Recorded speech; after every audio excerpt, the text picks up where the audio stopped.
Good morning and welcome, all of you, to Global C.R.E.D 2022. We're very excited to have you join us and are really looking forward to the sessions that we're offering today. Global C.R.E.D, or C.R.E.D as the idea of credentials, getting your street cred, certifying and recognizing excellence and determination. It takes determination to acquire language skills. You have to practice, you have to use your skills. And so we really want to celebrate those of you who are using your skills and adding to your skill set in terms of not just the language you have learned, but maybe the languages you're now working on. And so we want to bring to you today some inspiration. We want to bring to you some inspiring individuals who we hope will really help you level up your game. And so as I bring to you, and just as an introduction, my name is Linda Ignatz. I am the Executive Director of the Global Seal of Biliteracy. My contact information is here if you have any questions or want to follow up or learn more about how to earn your own language credential. You can also see our Facebook at Global Bilit Seal is our moniker for social media. And please follow us, and we'll kind of suggest you do that again shortly. So the first thing I'd like to do is to thank our sponsors. So we could not put down this event without the generous sponsorship and support of Avant Assessment, Language Bird, and Vista Higher Learning. So we're very thankful that these sponsors have joined us and are supporting you as language learners and language programs to work with your own students, to provide support and all of the encouragement as well as the resources that you need. And so again, thank you to our sponsors, and we hope that you'll reach out to them and learn more about each of their programs. So as we move forward, I just kind of want to give you an overview of what today's session will be about. So we want to think about, again, celebrating and recognizing excellence and determination. And we want to do this through a Global Seal, kind of our C.R.E.D mission, which are these three aspects. How can we provide resources to language learners to independently work on your skills to level up from one level of credential to the next? The second goal we have is to help you leverage your bilingualism. So you're bilingual. Now what? What will you do with your skills and how will you highlight them? How will you use them to provide more opportunity, to open more doors? And so that's a real important part of what we're going to be hearing from today in some of those sessions. And lastly, we really want to provide you with a way to link to opportunity. How can not just share your language skills, but who would you share them with? How would you go about finding opportunities, whether they're volunteer opportunities or working with an internship or an employer to use and continue to grow your language skills? And so that's at the heart of everything that we're going to be hearing from and doing today in this 2022 Global C.R.E.D session. So if we think about our audiences for Global C.R.E.D, we have two. So we have two events, but they focus around different audiences. This event, Global C.R.E.D 2022, is for our college and career, our adult language learners. Those of you who are looking to leverage your language skills into the job market. And so all of the focus on today's sessions will be about that aspect of using language skills, of connecting them to a variety of careers and different opportunities. But we also offer a Y C.R.E.D. And I like to think about Global Y C.R.E.D as youth, but also why get C.R.E.D? Why are languages important? What will languages do for me when those young students are starting out with their language learning? They might oftentimes wonder, well, will I ever use this outside of a classroom? That language isn't just acquiring a grade or a course requirement, but it's a lifelong skill. And that's what our Y C.R.E.D event was all about. And we hosted Global Y C.R.E.D 2021 in October. All of the content from our previous events is available on our website. So you'll want to check out our Global C.R.E.D page under our Learn More tab and see what archived content you may have missed from previous events. So as we think about today and we go through that sort of mission statement, we look at our first opportunity today. And that will not be first in terms of sequence, but first in terms of our mission piece of leveling up. And so to help you level up, especially if you are an adult language learner, an independent language learner, one that may no longer be in a language classroom, or you're in a language classroom but just would like to get a language credential, we offer a session on how do you prepare for a Seal of Biliteracy test. The Global Seal of Biliteracy language credentials, which are available at 3 levels: functional fluency, working fluency, and professional fluency, all require a proficiency test. And so this session will be all about what are those tests, what do they look like, and how might you prepare for them. And this session is being brought to us by our sponsor, Avant Assessment, and you'll find Dawn and Aziz engaging and really well informed. So if you have questions, you'll want to be sure to ask. And so that is today's Level Up session. Our next sessions are on leverage. And so we want to think about how might we leverage your language skills. And we are offering 2 sessions today. They're both this morning. First, we're going to hear from Smaranda, or Stephanie, I believe, is first. And she's going to talk about, from the HR perspective, how are you going to highlight your language skills? What should you do? And so feel free to ask questions about that process after you listen to her presentation. And then we're going to hear how Smaranda has actually done that, how she's leveraged her language skills to open up new doors, new opportunities, and has seen a lot of the world. And you're also going to want to hear about the languages both of these incredibly wonderful women speak. And so those were a couple of our leverage sessions. And then we go to our third mission goal for the day, which is how can we link you to opportunity? And so we're going to hear an incredible data visualization from Steve Levine. He's going to talk about America's bilingualism and its potential impact. So we're first going to see the data. We're going to hear the research from Steve. And then Steve's going to put a face to that. And we're going to talk about how different individuals have linked their bilingualism to some incredible and unique opportunities. And then we're also finally going to hear about careers that are available in interpretation and translation. And those of us over the past 2 years with the COVID epidemic, we've seen the importance of language in terms of communicating with different groups and communities about whether it's health or legal or social aspects. And so this is an incredibly important session. We're going to hear about 3 different fields of interpretation. We're going to hear about the medical, the legal, and maybe close to my heart, the educational importance of being able to communicate, not just with students, but with parents and with the communities at large. And so from that perspective, I feel like we're going to meet each of those 3 goals with these incredible sessions. Last and probably not least, but most importantly, I want to talk to you about what's next for the Global Seal. That is sort of the exciting part. We're going to share at the front end a little bit about who we are if you're not familiar with our program. Then we're going to walk you through some incredible, exciting data about where Global Seal has been, what we've been able to achieve, look at some of those exciting numbers, and talk about the different programs that we have been offering.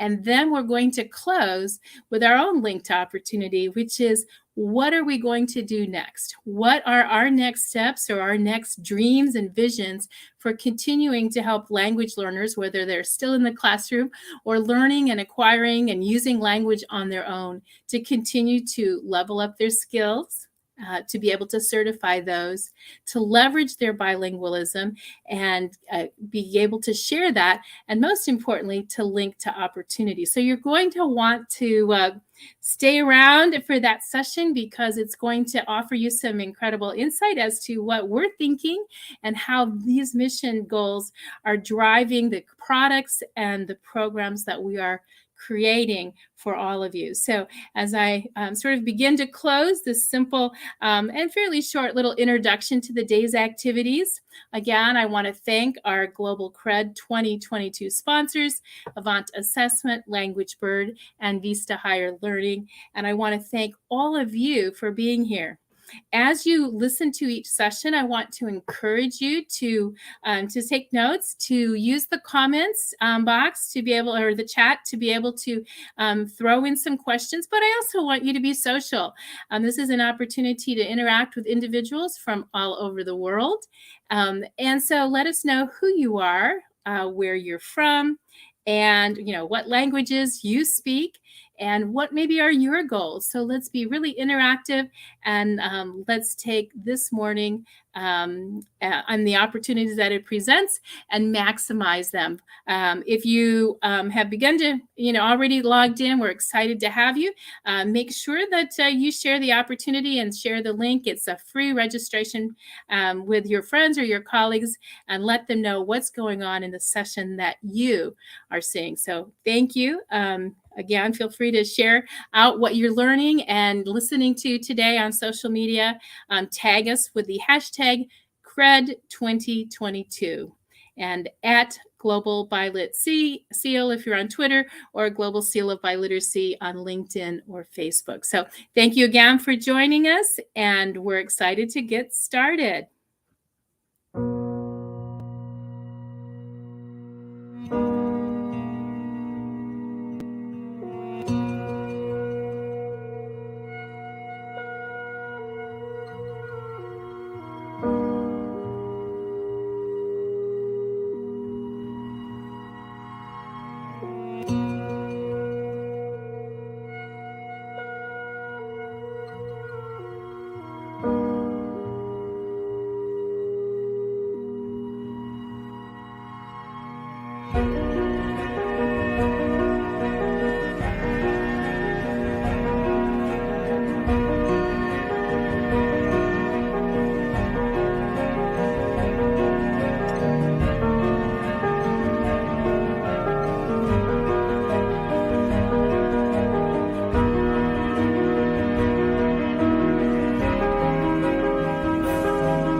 Good morning, and I hope everyone's having a wonderful morning. I'm here in Las Vegas, and thank you, Linda, for your kicking off the conference.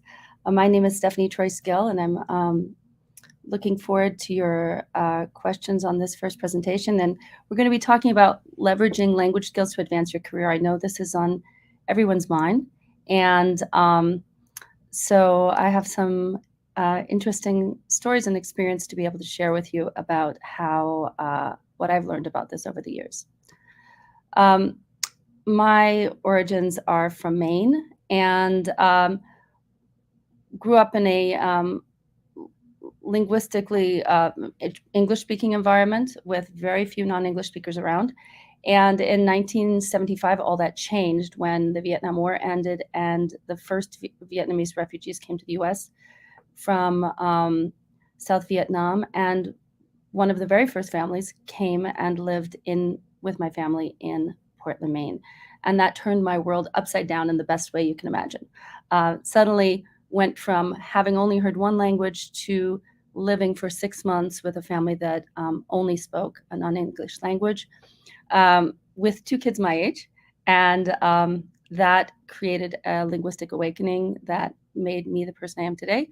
The isolation of the family not speaking any English and us not speaking any Vietnamese was a lot of frustration to me, wanting to play with these kids and trying to copy what I learned, which created a good habit of mimicry, but certainly also a lot of frustration. I still, to this day, have not learned any Vietnamese.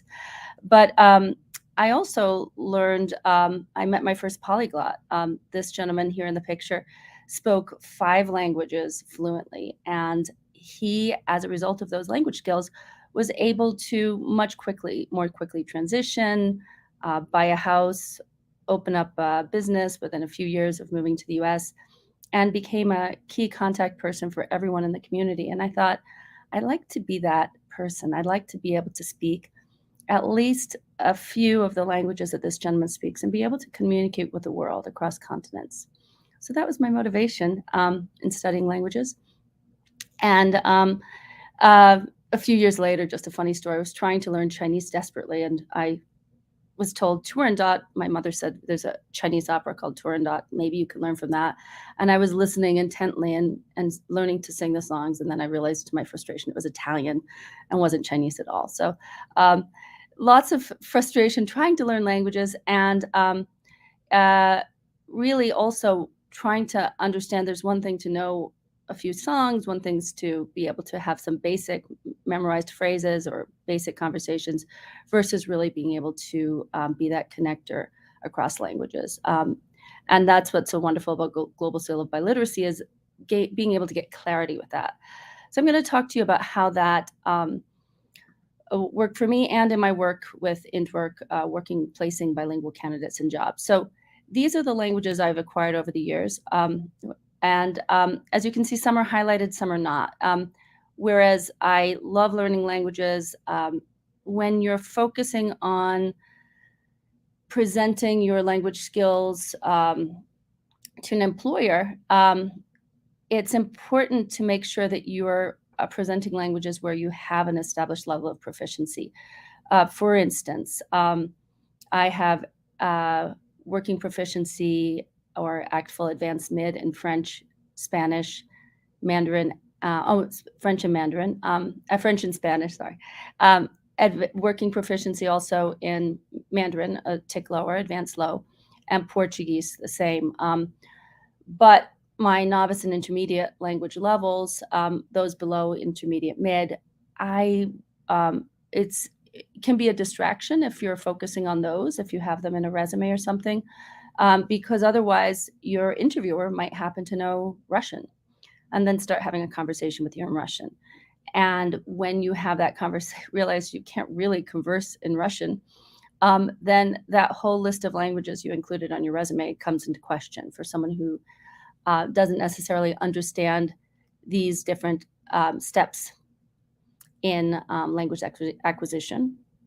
So it is important to really think about how you are presenting. So I ended up acquiring these languages, and at the same time really focusing on the ones that are first making sure that I have at least working proficiency in those languages before trying to have, and then focusing on achieving working proficiency in the other languages. Or of course, if you're a student, functional proficiency. If you're thinking about college applications and things like that, that seal of biliteracy is essential. But for the workplace, really working proficiency or higher is essential. So when you're thinking about presenting that on a resume, you would focus on giving some detail about what the employer can expect and really only mentioning the languages in which you can truly, on a meaningful level, engage and be able to show a working or professional level proficiency. As you can see, I have a tick up to go to be able to get to advanced high or professional proficiency. And this is a motivator for me to be able to continue to work on those. In fact, I'm due to retest and probably am at the professional level proficiency now for French, Spanish, and maybe even Portuguese. Chinese, unfortunately, is probably still advanced low. We have a, let's see. All right. So I looks like I might have missed a slide here, but so a few years after so I continued to work and develop my language skills in Portuguese, Chinese, and French. And a slide that's missing, but you can see it on my LinkedIn page, which I'll share with you, is that after developing these skills, I got to a point in my professional career where I realized I wasn't using any language skills. And so I put in the internet, actually, French, Spanish, Chinese, and immigrant health. I had a lot of friends who were struggling to be able to communicate with doctors, and in fact were even avoiding doctors because they didn't know their rights in an American hospital. So they were avoiding going to hospitals. Some of them were undocumented. And so I decided to see if there was a job in immigrant health. And I immediately got a job training interpreters. Without too much experience myself, it was the right language combination that got me that job. And then a year later, I went from a job and actually doubled my salary going into a job overseeing language access for all the New York City hospitals. And that was a pivotal point in my career. And once again, it was the specific combination. The Borough of Queens, New York City Public Hospitals, or HHC, had a huge lawsuit and saying that they weren't providing sufficient language access. And so they had to develop a new language access program, and I was hired to manage that program for all of Queens, actually to design it for the whole Borough of Queens. And after 2 years of doing that work, a picture of me showed up on the front page of the New York Times Metro section saying, Queens Hospital knows how to say "ah" in many languages. So you can see that on my LinkedIn page as one of the featured articles. But that was a really phenomenal experience. And from that success was then hired to redesign interpreter services across all of New York City. And literally, if I had not been known for and been conversing with people in those specific languages. In fact, the Borough of Queens has a big Chinatown in Elmhurst, Queens, has a big Brazilian section in Astoria, and a lot of Spanish speakers in Jackson Heights. So that is and on my website, Intwork, you can see some articles about those experiences as well. So that meant pretty much doubling my salary twice, from the first interpretation training job to then being in charge of all of the Queensborough hospitals, and then again, actually 3 times, and then going into overseeing all of language access for the New York City hospitals. Jump forward about 10 years. I moved back to my home state of Maine and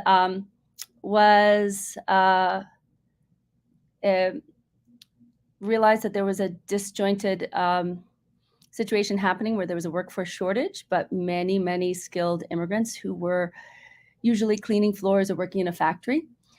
And I decided to do something about it. So I launched this company called Intwork, which helps, it's a boutique recruiting firm that helps employers who are struggling to find skilled talent in primarily work in New England and the Eastern Seaboard, but we also have clients sprinkled across the country. We match those employers with skilled bilinguals, immigrant professionals, and BIPOC professionals. So it's a diversity hiring firm that includes bilinguals in that mix. So this is a chance where I now work with people from many countries. We don't, some of you internationally may be wondering if we help people get US work visas. We don't really have opportunities for people outside of the country to come here, but you can certainly apply for a national waiver visa if you have special skills, and those language skills are part of that package. In doing those matches, employers often ask, well, does this person speak English? And so having those recognized bilingual seal of biliteracy validated skills is really important to be able to show that you have working proficiency or professional level proficiency in English. In fact, we have had some great job posts recently where we're often looking for specific language combinations. So this gives you an example here. We just finished a search for a global HR manager position where they're recruiting across Quebec, Chile, and also Western Africa. So they were looking for a global HR manager who speaks French and Spanish as well as English. And then we're still looking for a power engineer or electrical engineer with skills in electrical and PLC who's fluent in English and Spanish, English, French, and Spanish for the same company, renewable energy company. And we recently filled a marketing assistant position where the candidate, they were looking for someone for French and Arabic. And in fact, the candidate who got hired for that also had a fourth language, Somali. Pardon me. And Chinese Mandarin consolidation accountant, supply chain manager who speaks Vietnamese. These are real searches that we're doing every day. And these are knowing, whereas we as a company do screening of candidates informally for their language skills, having worked with a lot of ACTFL-based tests, I can at least get a sense of the candidate's level along the ACTFL scale by having a conversation. But if you come with a seal of biliteracy certificate, that makes my life much easier and it makes an employer's life much easier because we can really know that we don't have to do the assessment because frankly, I can only guess. Whereas when you bring that seal of biliteracy, it means a lot to us. And so I've created a template that you can use from our website to be able to download if you'd like to use something like this. You'll notice a few other things on there: fully vaccinated, willing to travel or relocate. If you have that type of information, that's also really going to help. You may also wonder about the US citizen, or you'll see some other job categories, immigration type categories. The general one is full US work authorization.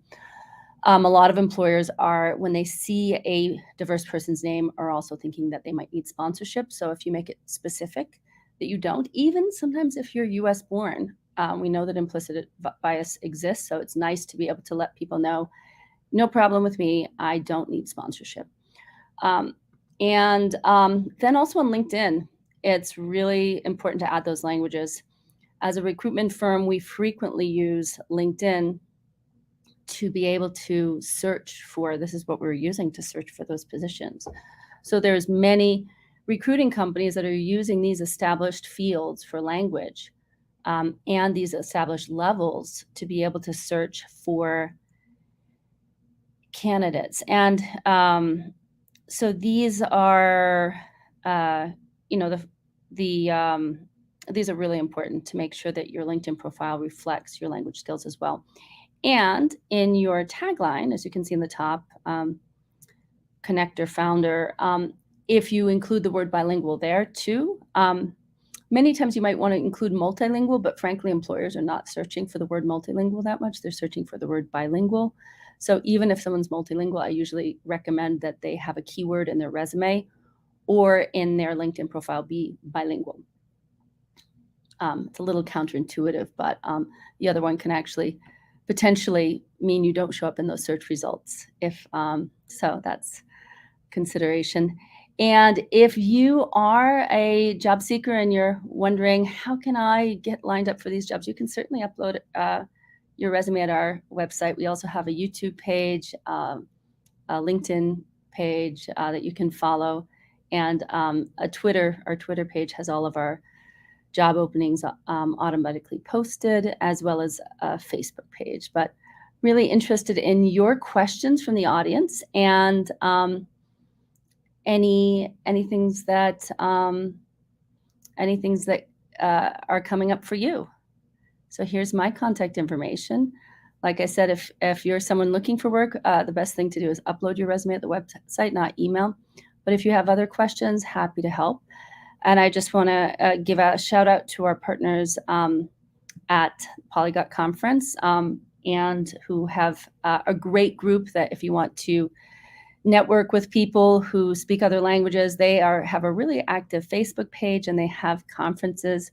This is, I presented on one about my experiences in Queens and also acquiring my Portuguese and Spanish skills, acquiring those skills through what I call self-immersion, going and learning through music, poetry, and then living in specific communities, immigrant communities in the US. I did that for French and Spanish and Portuguese. The Polyglot Conference has a recording of that presentation from 2015 that will also be on my website.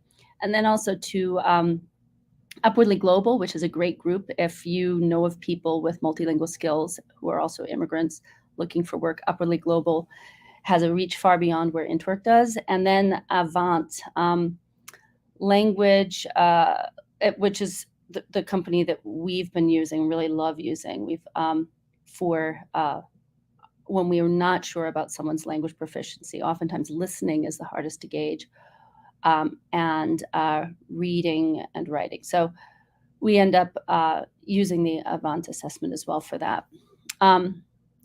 Any questions?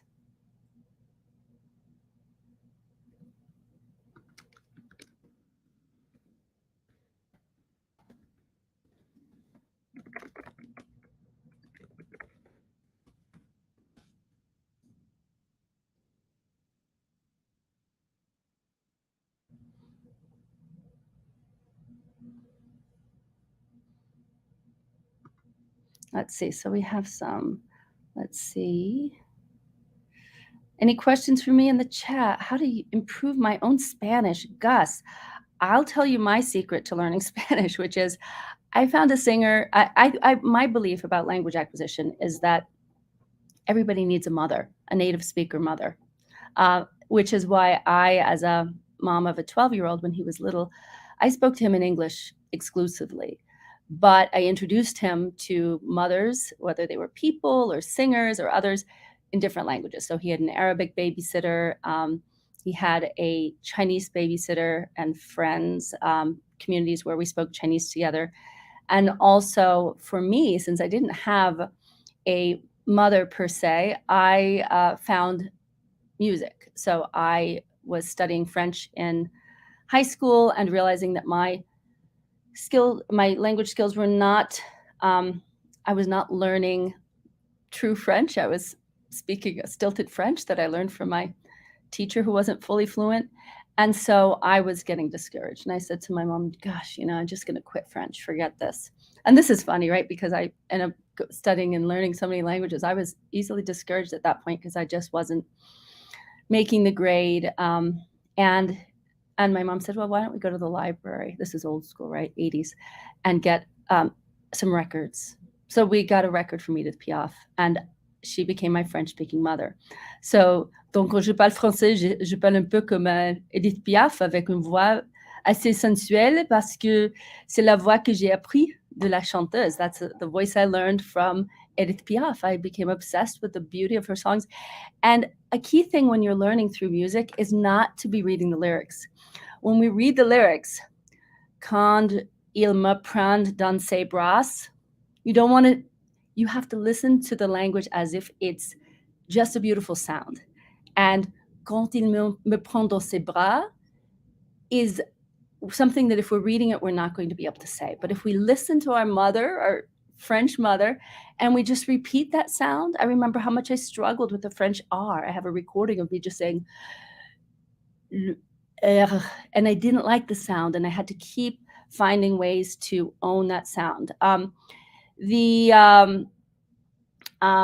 And for Spanish, I just never even studied. So within 1 year, I went from a mid-level average grade in French to and being passed over for national French exams that I wanted to compete in, to getting the state scholarship for the best French student in the state from 1 year of singing Edith Piaf in my room and struggling with the R sound. And then the Spanish, I just went straight to music. I just found the music of Mercedes Sosa. So I love the music of Mercedes Sosa.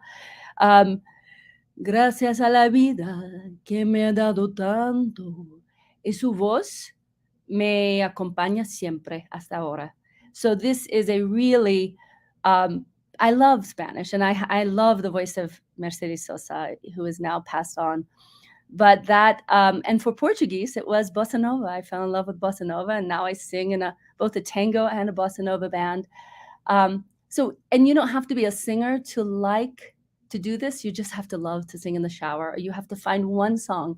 For me, it was 2 songs of Mercedes Sosa, Gracias a la Vida y Alfonsina y el Mar. Those songs inspired me, along with the poetry of Pablo Neruda, listening to the poetry and repeating it, and just even not understanding the words, getting the rhythm of the language, embodying that rhythm of the language, and falling in love with the language. And then after 6 months or more of getting to the point where you actually pronounce it correctly, checking in now and then with a native speaker and saying, I learned this song, how is it? And they'll say, oh, you got the R all wrong. I had to work with the R's in Spanish too.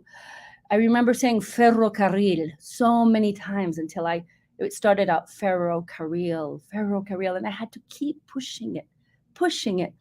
And same thing with Chinese. After studying a year and a half of Chinese, I graduated from college, and then I had nothing but karaoke bars in Chinese restaurants for 10 years. So I was doing that. And then bossa nova,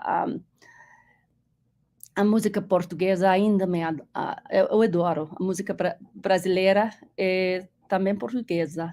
Então, por isso, morei numa comunidade brasileira 4 anos depois de aprender a conversar.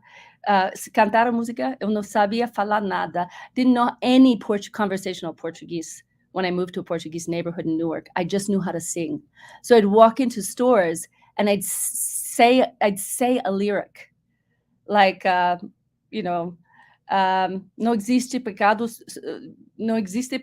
do lado do baixo do Equador. And people would look at me funny, and then they'd say something to me. Maybe they'd insult me, and I'd say, could you please repeat? And so just having fun and being willing to make mistakes is fun. Any other questions? Someone asked, in your experience, do employers know the ACTFL proficiency levels, advanced, low, intermediate, mid? You know what? I educate our employers on that. I think if they see the word advanced, that's important. Proficiency, and it's also, your resume is also a marketing thing. So you can say fluent bilingual in French, like I did on my resume, advanced advanced mid, advanced advanced mid, advanced and full working you can say professional level proficiency, and then in parentheses advanced high. I think there's a big difference between the advanced low and advanced mid in terms of functionality. Usually I tell our clients we want someone to have advanced mid to be able to be client facing. So someone advanced low would be better for back of house, because for me with Portuguese, I'll probably have to ask a lot of repetitions. And so it's good to give the Global Seal of Biliteracy description and maybe in parentheses, advanced low versus advanced mid. So anyway, any more questions? I'm so excited to see your comments. And other great singers for Spanish, Silvio Rodriguez, another good one. I suggest finding someone who has the same voice as you. So someone whose voice, if you're a soprano, if you're a tenor, and just listening around, trying to find music until you find one that you cannot quit. And that's when you choose that model, that voice that you're just going to follow blindly.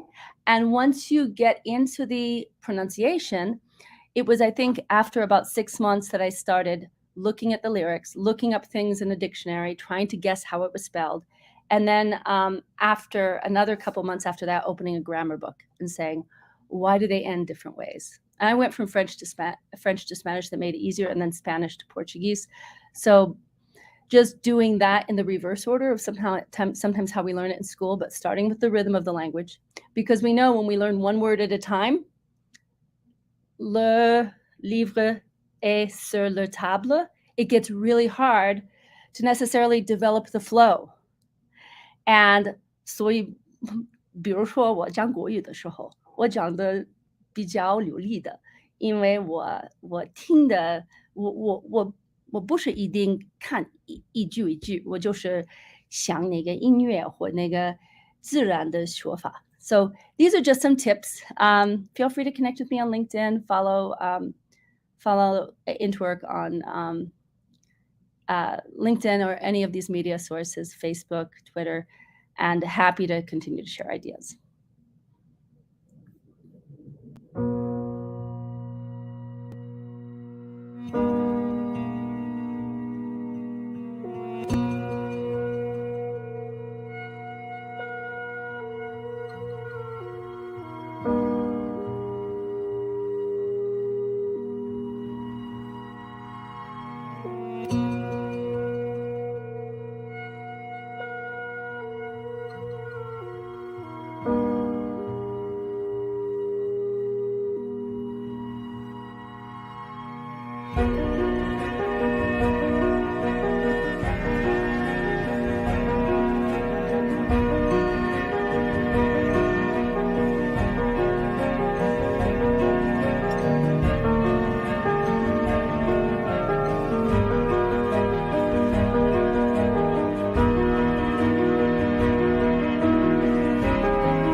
Hi, everyone. Nice being here today after Stephanie's great presentation. It was a nice introduction to languages, and I hope you guys recognized yourselves in what she said. I certainly did. So I'm here today to tell you a little bit about how you can use languages and language skills you've learned to work in journalism. And I would say more than journalism, in the media/content industries at large, from marketing to writing to editing. A lot of this applies across the border. So we'll get started here. So I work today at the Global Investigative Journalism Network, and I'll tell you a little bit more about that and how it works and why having so many languages has been really useful. To start with, I'll tell you a bit about how I got to learn many languages. Unlike Stephanie, I was exposed to several languages from childhood, which was quite unique, I would say, in the sense that I grew up in southern France, right by the Italian border, in a place where already a lot of languages were spoken generally around me. And at the same time, at home, we spoke a mix of French and Romanian, as my mother emigrated from Romania to France. My grandparents came from Romania a lot of the time and helped raise me and my brother. So, by the age of 2, 3, I would say both of us were fluent in French and Romanian. And then I was incredibly lucky, thanks to the great French public education, to study English from a young age. And then in middle school and high school, Italian and German. And so I feel like I was lucky to be exposed to those early on. After high school, because I was already fluent in English by the end of high school, I got to go study university in the United States. So I moved to New Jersey and then to Boston. And actually, my first year and a half in the United States, I studied Japanese. So again, I really can identify with what Stephanie was saying and how many languages she's tried to learn over the years, because I think once you start learning languages, you tend to get interested in other ones and more, and to see the connections between them. And I do think it gets easier to learn more languages the more you learn, the more you work those muscles in your brain. So, Japanese was a year and a half in my life. I decided not to pursue because of actually the huge commitment that it was. I realized, to really get fluent in that kind of language, and I believe similar to Chinese, you really need to be immersed. So over the last few years, I picked up Russian, mostly because of the proximity with my friends who speak Russian and Ukrainian. So I think you'll also pick languages based on who your friends are. And now I live in Spain, so I'm developing Spanish skills. I'm speaking Spanish every day. I have never studied it before, but because I speak Italian, French, Romanian, it helps. So that's a little bit about how I got started with languages. And what I wanted to tell you guys about today is that a lot of the time, English is your foreign language if you're not from the US, from the UK, and it's considered, the basic foreign language that you have to learn. And I think that's great. It gives you access to studies abroad, and it's essential to working for international organizations and for media companies. However, don't let it discourage you from learning other languages. And so, for instance, by speaking French, I was lucky to actually get my first work opportunities when I moved to Canada after having lived in the United States. And I got to work in several industries aside from journalism, pure reporting. I worked in marketing and communications in Quebec, which is a French-speaking province in Canada. And then I got to work in Ontario for bilingual clients. So for the French diaspora in that English-speaking province, and for French native speakers who grew up in Ontario. So it's one thing I wanted to bring your attention to as you consider a career in journalism or media, content creation. You don't have to focus on English, or if you're focusing on another language, you don't have to be in that country necessarily to use it. You can use it wherever you're living, if there is a community, if there is a diaspora, if there are immigrants that speak that language. So there's really, really great ways to leverage your languages wherever you are in the world. So another two things I did in the past few years that led me to my current work, and that were derivatives, I would say, of my journalism background, were video production, which again I did in Canada, mostly for English-speaking clients in Quebec, in a French majority province. And there, being bilingual was extremely useful because I got to create content that was relevant to an English-speaking company, but bearing in mind the fact that they would be working with French audiences as well. So, I was able to create content in both languages, which I think is incredibly useful if you're going to move to a place, or if you're living in a place with multiple languages, is marketing yourself as someone that can produce something in more than one language. The last thing before my current work was being an assistant to a Moroccan photojournalist in Casablanca. There again, languages were, my saviors because I was in an Arabic and Amazigh speaking country, so I don't speak either of those languages. Due to history and France's history with the country, people could more or less understand me in French in many parts of the country, which was very useful to me. And then I got to write proposals for grants in English, which was, priceless. So I got to help this Moroccan photographer get grants from English-speaking places that he had access without me, but he wouldn't have had the same access without my level of English to help. So again, ways you can leverage your languages and help out other people and work with them in an international context. This is another project I worked on that I wanted to tell you a little bit about in case you're considering other careers or things related to humanitarian issues. So straight out of college from the United States, I moved back to France for a time and worked in Calais in northern France, where there have historically been a lot of refugees and refugee status seeking people from countries at war. And I got to work on my first documentary project there. It was freelance, and I had a big advantage relative to non-French speakers when working there because I got to speak French with the local residents. I got to speak with asylum seekers in English, in German, in Italian, in whatever languages they spoke because of the time they had spent in other countries in Europe. And that's a kind of luxury that you don't have if you only speak English.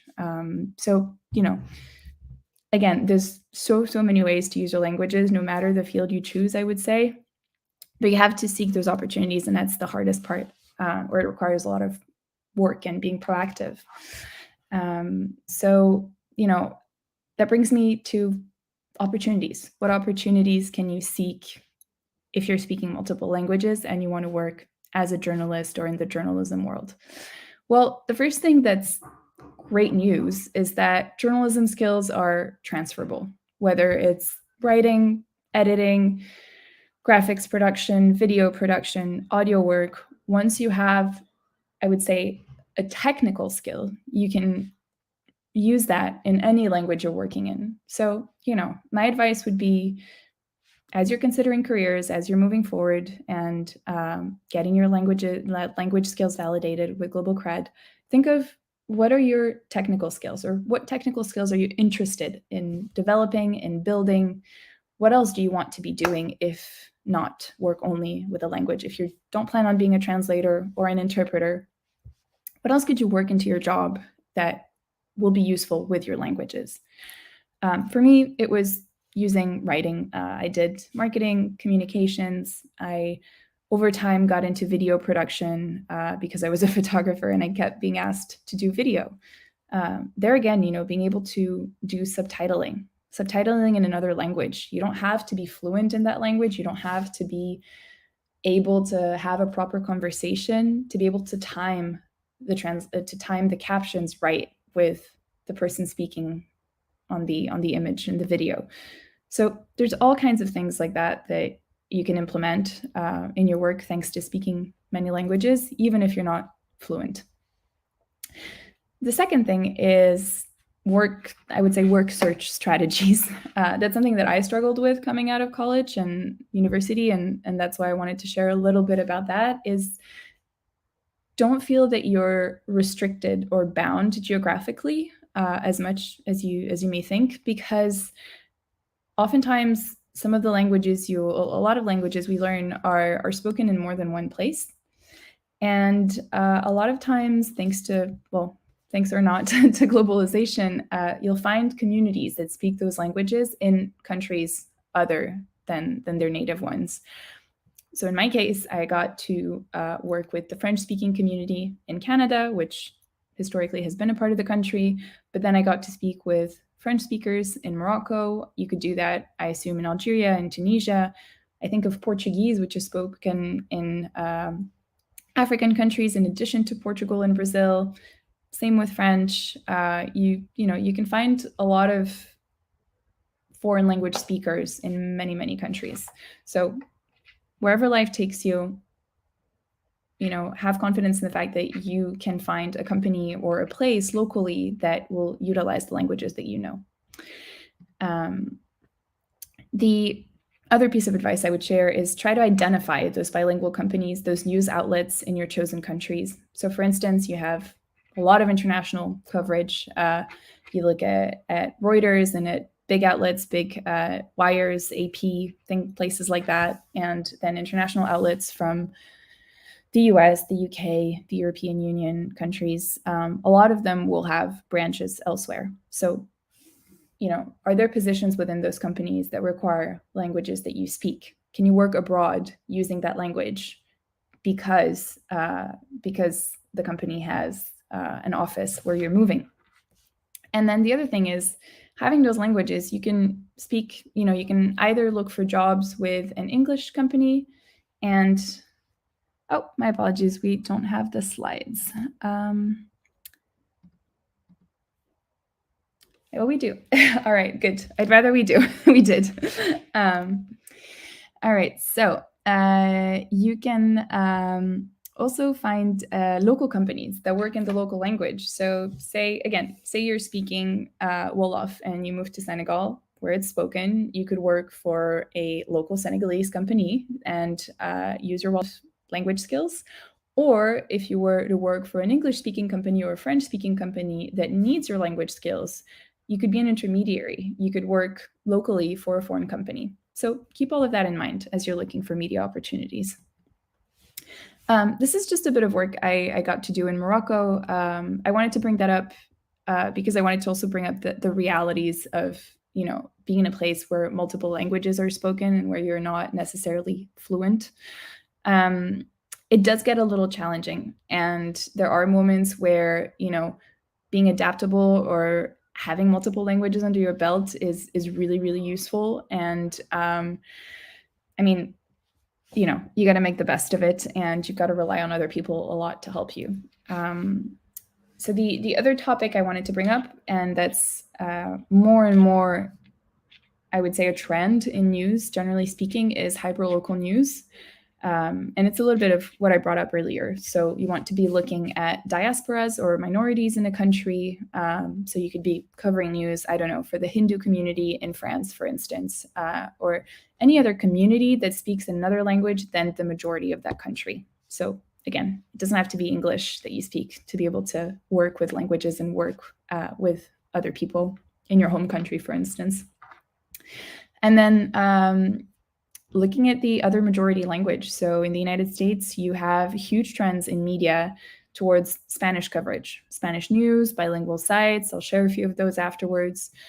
You have that in a bunch of other countries and a lot of other languages. So I really, really suggest you take a look at that. And then the other thing about not being fluent, again, is that having some skills or some level of another language is useful anyway. You could work as an intermediary because you're able to understand enough of the basics to get by, to be of assistance. It could be with editing, checking content quality, doing some video editing, timing subtitles for audio or video, as I said earlier. And so I just wanted to share a few sites of news sites that I think do this incredibly well. The first one is Documented New York, which looks a lot at the life of immigrants and foreigners in New York City. They do a lot of their work in Spanish and English. They have a website and writers that cover both. They have in-house translators. So, if you want to work with languages in news, you could also be a translator for news sites. That's a bigger trend these days. Also wanted to draw your attention to bilingual journalism degrees. There's one at my former university, City University of New York, the Craig Newmark Graduate School of Journalism, which I highly recommend. They have a bilingual Spanish-English degree, which really focuses on covering Latino communities in the United States. And then this is an example of a site, and okay, my animations are gone, but Coda Story does disinformation news coverage in Europe, and they focus specifically on Eastern Europe, I would say, and they have news coverage in Russian and English. So again, opportunities to work in a bilingual setting with the news all over the world. And then I wanted to briefly talk about the change in paradigm that is occurring in the news industry. And I'm not, saying anything new here. I think if you look into it, it's pretty clear, and it's a big topic of conversation in journalism schools. Is that we used to, or I guess in the news industry, a lot of places used to send Western journalists abroad to cover conflicts, war, and it still happens. I'm not going to say it's gone. It's not true, but more and more, we're moving away from hiring fixers, local translators, people that help you get your coverage and do your work. We're moving more and more towards seeking local journalists, people with expertise of the political, social, cultural landscape, that understand the history of the place they're reporting from, and that speak the language properly to understand all the nuances, which you can't do if you don't speak the language. So just wanted to bring your attention to that, and to, in that sense, encourage you to develop your language skills, because most likely someone that speaks, Arabic, even if it's not their first language, will be able to go do coverage in an Arabic speaking country versus someone who doesn't. So I think those are just huge, huge, huge advantages in speaking more than one language. And then without wanting to repeat myself, but yeah, working in Morocco, it was extremely useful to speak both French and English. I was basically reporting in French, doing my interviews, my work in French, asking for some help from friends when I needed translation from Arabic.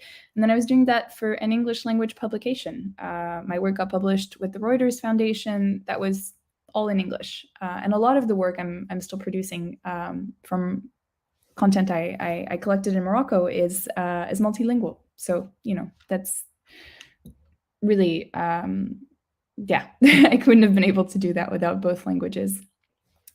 But the difficulty was how much I also had to rely on translation tools to look at social media, official websites, things that aren't in English or French, because not all countries will have multilingual sites in all languages. Not all countries have the same level of technological development. So that's, points in time where you're lucky to have Google Chrome with a translator on it, but it doesn't always solve your issues. So again, moving more and more towards speaking multiple languages to do proper reporting. And then, yeah, again, a reminder, develop your language skills alongside something else, a technical skill. Reporting, filming, building sites, whatever it is that you're into, aside from languages, whatever other studies you've done, that's great. Use both together, but market yourself as someone that does that in multiple languages. And again, I wanted to show you multilingual or bilingual version of this project I've been working on out of Morocco on the meaning of shame and taboos. And this is just their screenshots from my site with the French version, the French headline, the English headline, and then there will be an Arabic translation as well that I'll be doing with a proper translator, as I don't have those skills. But, simple ways to build a website and build content in 2 or 3 versions. Again, I've really decided to talk about tech skills, but really because I just want to communicate that you don't only have to work as a translator, you don't only have to work as an interpreter, you can do so much more with languages. Localization within news industry is huge. Content creation, adapting a website or a product for another country, for another language market. All of that you'll be able to do by speaking multiple languages, and especially languages that span multiple countries. What's the best language to learn? I don't know. My hope is that you've picked one that you enjoy learning, speaking, hearing, living in. I really suggest that you pick something that you're interested in pursuing long-term, and trying other things that you're not going to pursue long-term is great too. You'll learn every time, but don't make your choice just because Arabic, Mandarin, Russian are in demand. That's great. But if you're interested in another language that is also spoken widely or not, go for it. I mean, if you're interested in Greek, learn Greek and, go do news coverage in Greece, go work for an organization there. There's, it's really, I wouldn't pick the language because it's popular is just my conclusion. And that's, just some numbers to show you, okay, English is widely spoken for sure. So is Mandarin. But there's all these other languages that in the Western world, at least I would say, we don't necessarily consider, like Hindi, Bengali, Urdu, Indonesian, all the languages that are spoken across India, across Africa. There's so many dialects that we're not exposed to that are spoken by thousands and millions of people. So, the world is large. And that brings me to GIJN, where I work nowadays, the Global Investigative Journalism Network. So I've been there for about 8 months, and we have grown already prior to my arrival and within the time span that I've been there to cover, to offer content in 23 languages. That's in-house and through partnerships with other publications. We've done a huge expansion into Indigenous languages as well. We're trying pilot projects with Quechua and Guarani, which are spoken in Latin America. We're doing tests with translations in Hausa, which is spoken across about 10 countries in Africa, as you can see from this list. And all of this we're doing because we see there's an interest for journalism resources around the world in languages that are not usually covered or offered by English-speaking organizations. So what does my job entail at GIJN really? And I got this job because of the languages that I speak, which honestly was a relief after many years of learning languages for fun, including Russian. You would think, people were asking me all the time, but why are you doing this? Why would you spend time on this? And I did it because I enjoyed it, but I'm really happy I get to use it in my work today. So today I work on, I would say, 3 large projects and other things, but translations, outreach, partnerships. So GIJN is really there to democratize access to resources, tools, guides, methodology to conduct investigations, to learn how to be an investigative journalist, and especially using new technologies. The second thing is outreach. My whole team, we get to know communities of journalists around the world in different countries. My colleagues, they develop communities, they help grow them. And then, in my own job, I get to interact with people around the world as we try to translate and provide relevant resources in their language. So, there's a bit of marketing, getting to know your audience, getting to know local communities, speaking with people. And, I may not be fluent in Spanish, but I can say hello and goodbye and introduce myself and say a few sentences. And those are things that help connect, regardless of how fluent you are. I think that goes a long way when you're doing business or working internationally. And then, again, bringing up our latest partnerships with local partners in countries where we're speaking Quechua and Guarani in addition to Spanish. And then aside from that, I work with a team of 30 plus people around the world. And so I get to speak to them in many languages, which is great. I get to learn languages through them too. I get to exchange with other organizations that we want to partner up with. I get to speak in some of their native languages. And then, when you speak a few languages, it's really great when you're able to quickly look through content for quality control. Again, even if you're not fluent, you can pick up on mistakes and where sentences are supposed to start and end, the grammar a little bit. That's invaluable and really, really helpful and saves a lot of time. And then simple things like making your own visuals and promotional materials in many languages, doing our graphic design without having to rely on a translator each time is super, super useful. And I would say that's about it for me. We're going to move on to questions. You can reach me on social media as indicated here, and then our general email, help@gijn.org. So I'm looking a little bit at your questions, and really, it's not just English out there, and it's not just, the 3 or 4 languages that were offered in high school. I think it's so important to pick what you're interested in. At university, I had a colleague, a classmate who picked Swahili, and I was always curious about that and amazed that she picked Swahili. She was an American girl that had never been to Africa, and yet she picked a language that she liked, went on to move into Tanzania to live her life in Africa, so far as I know. It's, there's really less barriers to moving abroad these days, and I think we're really lucky in that sense. Yeah, Charlotte, I agree. Again, being able to say hi, to introduce yourself, say thank you. And that's how I've been learning Spanish, just doing my daily life here in Spanish without speaking it properly, sometimes using Italian words until it starts to make sense. But yeah, if you guys have, I don't know, any questions about, finding work or you're welcome. I'm very glad, Megan. Sorry, I'm reading the comments as they come in. It's students who want to build a bilingual resume. Ooh, good question. Well, I would look at resumes, and I'm hoping I understand this right. And yes, I will share a link. Basically, I would look at standards for resumes in both languages or in both countries, because in that case, I would really say it's country specific. An American resume is very different from a British one. So I would really look at at the standards for resume building in the country of choice, and try to follow that. Maybe get some advice from someone in that country or someone who speaks that language if you know one.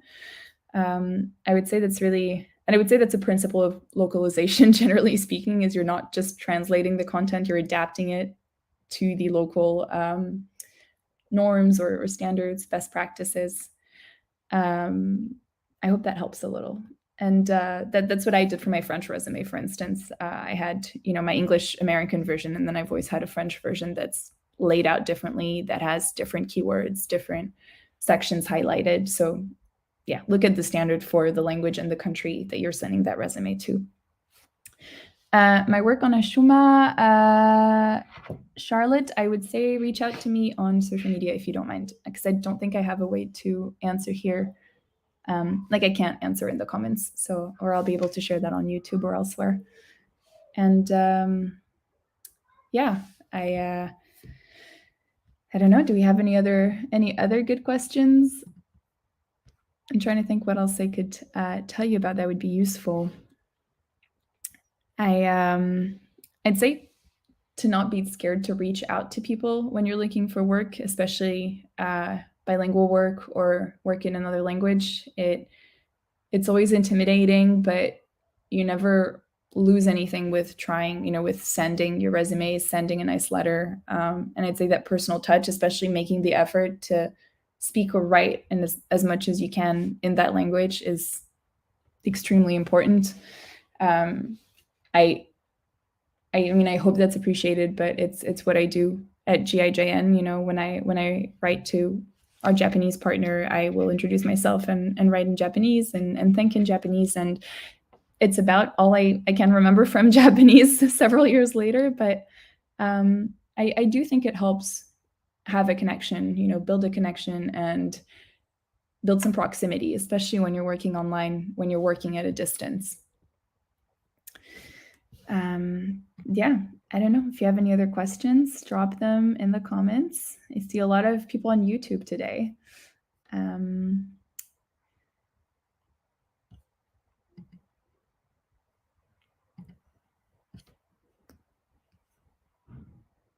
All right, hopefully there's more coming in. I don't know, other than that, it's it's been really great to be able to work remotely for a US-based nonprofit while I was in Canada, and now while I'm in Spain. I think, again, without all those languages, I wouldn't have been able to get this kind of work. And I think it takes a bit of extra work to find those kinds of job opportunities, because you're not looking at, Twitter, Amazon, and a few big companies that everybody knows about, but you're looking at niche subjects and topics you're interested in, and then seeing how you can work with those in your languages. But there's something extremely rewarding about that, and about being able to use your languages to leverage them. And I for one, know I will be checking out Stephanie's website after this in work, just to be aware of what's on it. Because hearing her speak, I realized that's really the kind of site I wish I had known about when I was looking for work a while back. So yeah, thank you all. This has been great. Drop me some questions, reach out to me on social media if you need anything or are curious about the journalism industry. I'll be really, really happy to answer your questions. Thank you all.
Hello.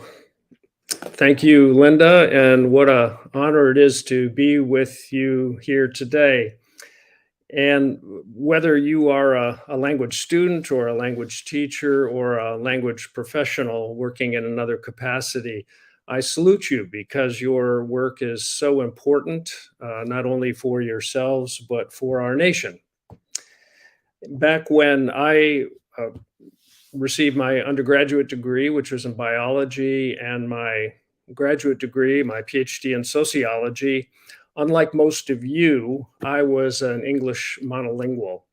And back then, this is the early 1980s, it didn't seem to matter much, at least not to me. And I was able to get a job as a science journalist in New York City.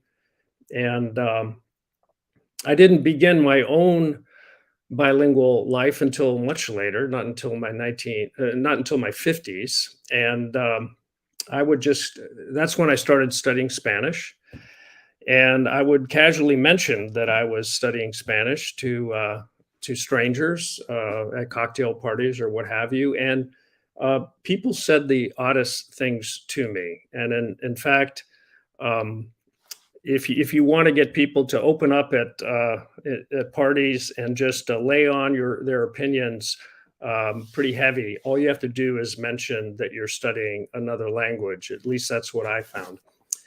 People said to me, for example, well, you know, Americans suck at languages. But Europeans, boy, you know, everybody in Europe speaks 3 or 4 languages, and that's because they have to, because the countries are so small. And but here in America, we're so big. One woman said to me, where would I even speak? Where would I even use French if I could speak it? And I heard a joke from many people. The joke goes something like this. What do you call someone who speaks 2 languages, a bilingual? What do you call someone who speaks 1 language, an American? And I also heard the American story, one of our cherished American stories. And the versions usually go like this. My parents or my grandparents or my great grandparents, they came to this country. They were so happy to be here. They were so proud of being Americans. And they purposely did not teach their heritage language to their children because they thought English was all you needed here in America. And these stories are told with a certain amount of pride and nostalgia. Maybe it's because they think that today's immigrants aren't quite as patriotic as yesterday's immigrants. On the other hand, I met many American bilinguals, and I have now interviewed hundreds and hundreds of American bilinguals. And I will report this to you that I have never met a bilingual who didn't love being bilingual and for whom their language skills weren't an essential part of who they were, an essential part of their lives, their careers. They seemed to be leading expanded lives because of it. And if they had children, they were enthusiastic about giving the gift of bilingualism to their children as well. So what gives here does the United States, are we really terrible at languages as these stories would have us believe, or are things changing in America? And it is an important question because we all know that what we think of ourselves as individuals has a big impact on what we will try to do in life and what we think we can accomplish and what we do accomplish. I think the same is true for nations. So I got so intrigued with the question that I put together a small team of people to um, embark on a new project, the America the Bilingual Project. We started a podcast, and you're seeing the homepage for that podcast here. And one of our episodes was on the origin story of the Seal of Biliteracy, which I would recommend to you. And I also wrote a book, and the book came out exactly 1 year ago. And the book is the stories that we heard from Americans about what's really going on in the United States, Part 1 of the book is about adults learning languages. Part 2 of the book is about how families are giving the gift of bilingualism to their children. And part 3 deals with the myths that Americans are now understanding and busting in America. And I'm very proud of the book. I think it's an enjoyable, entertaining read, but the book is text only. And a lot of what we're talking about and the change in America can be seen in the data. And hence, right after the book was done, we added a data visualization expert to our team and started developing the data visualizations, which I'm about to show you. But first, I need to be a little bit clear about what I mean when I say bilingual. So this definition of bilingualism, someone who uses 2 or more languages in their daily life, is the definition used by most linguists and scholars in the field. It is rather a high bar. It's not just that can you have a conversation, but do you actually use the language every day in your life? And so using this definition, let's look at some representative countries in Europe and look at the percent of bilinguals. We'll start with Sweden, which is about 60% of Swedes use another language besides Swedish in their daily life. The Netherlands at 37%. Germany is the largest, the most populous country in Europe at 28% bilingual.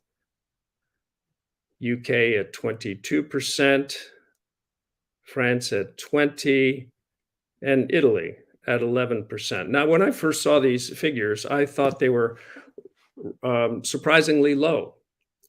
And I think it's important to understand that while these countries may seem small to us in the United States, they're actually very large countries, especially the ones at the lower part of this slide. And it's possible to live your entire life and a very full life and do anything human beings would like to do entirely in German or French or Italian.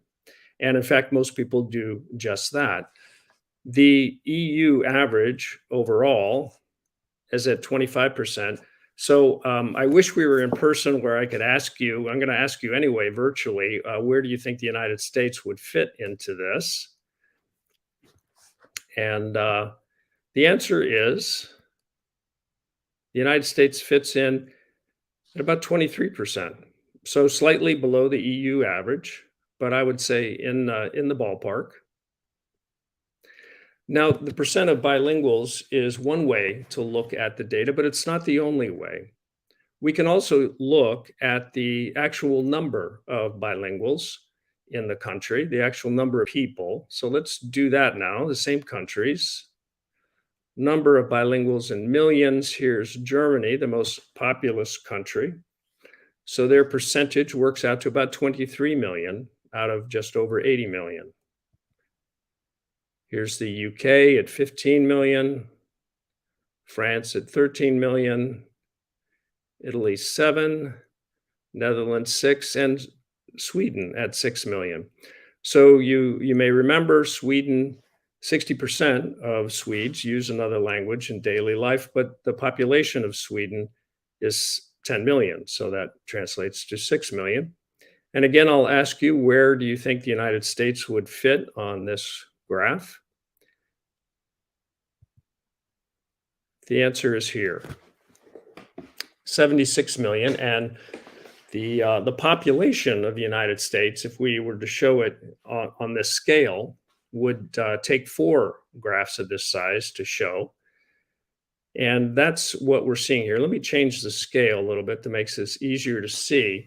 So the number of bilinguals in the United States is larger than any European country, 3 times the number of Germany, and about 5 times the number of France.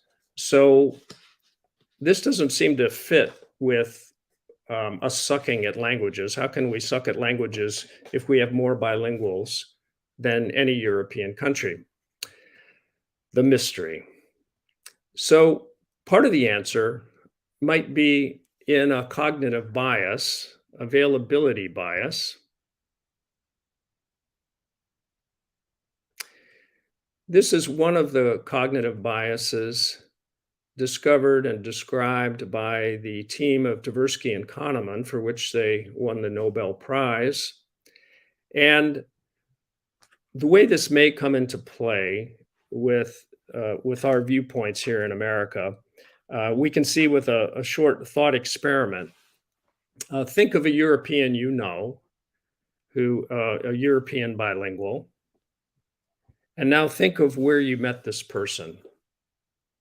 If you met this person in the United States or in some international setting, I would suggest that you're probably not getting a representative sample of people from that country.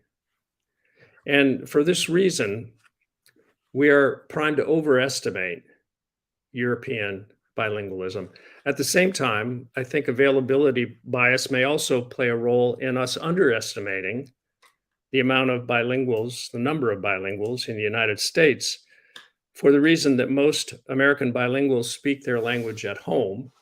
And it's quite possible that our friends and colleagues speak another language and we just don't know it.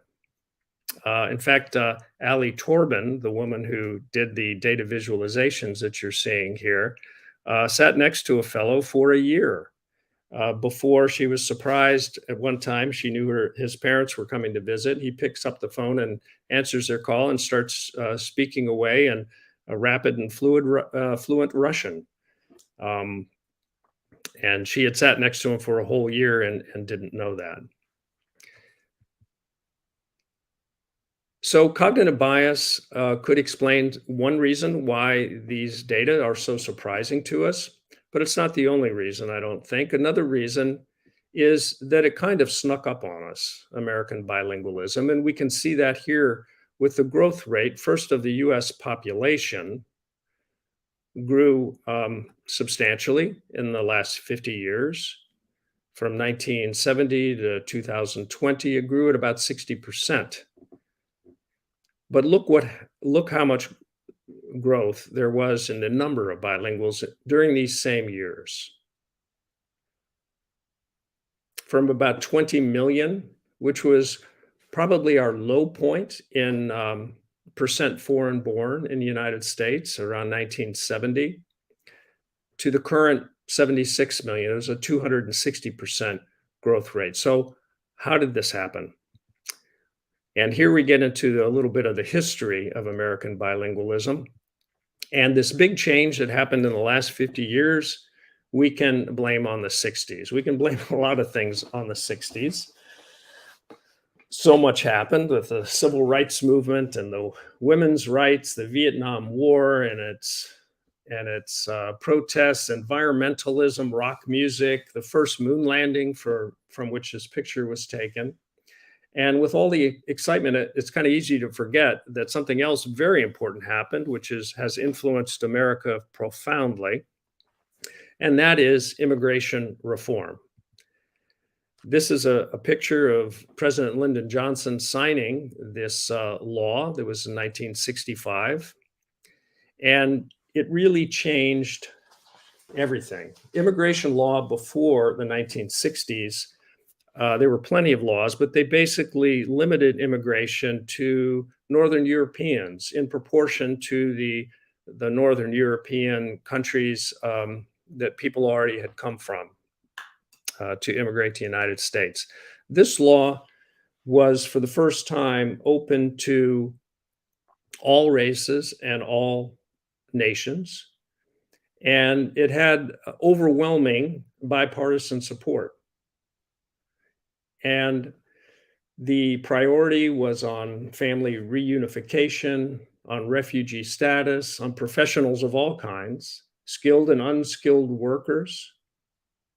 And this legislation, which the impact of started ramping up a little bit in the late 1960s and then really came on strong in the 1970s, it began the third wave of U.S. immigration. So let me quickly explain the first wave and the second wave. The first wave was mid 1800s. These are immigrants who came over on sailing ships on a voyage that took about a month, primarily from Northern Europe. Also, the Chinese who came to build the transcontinental railroad, not only for their labor, but for their skill in black powder. The second wave of US immigration, approximately 1870 to the outbreak of World War I. These people came primarily on steamship in a voyage that took a week.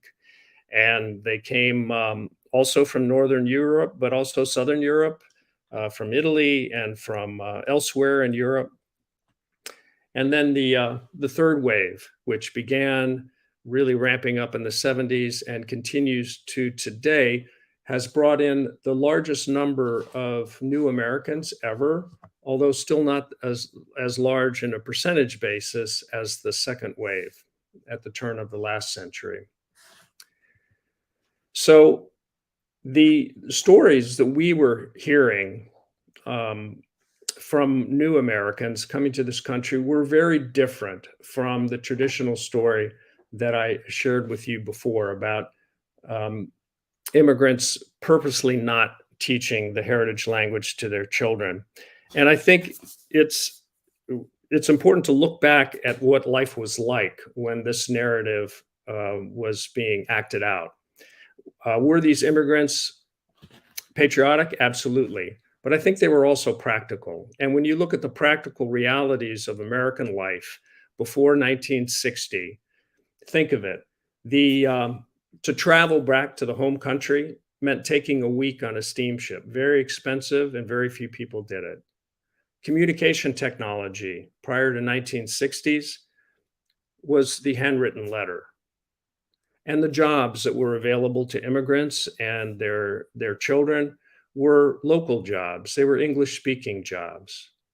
Now contrast that reality with life after 1960, increasing up until the end of the last century and into our present time.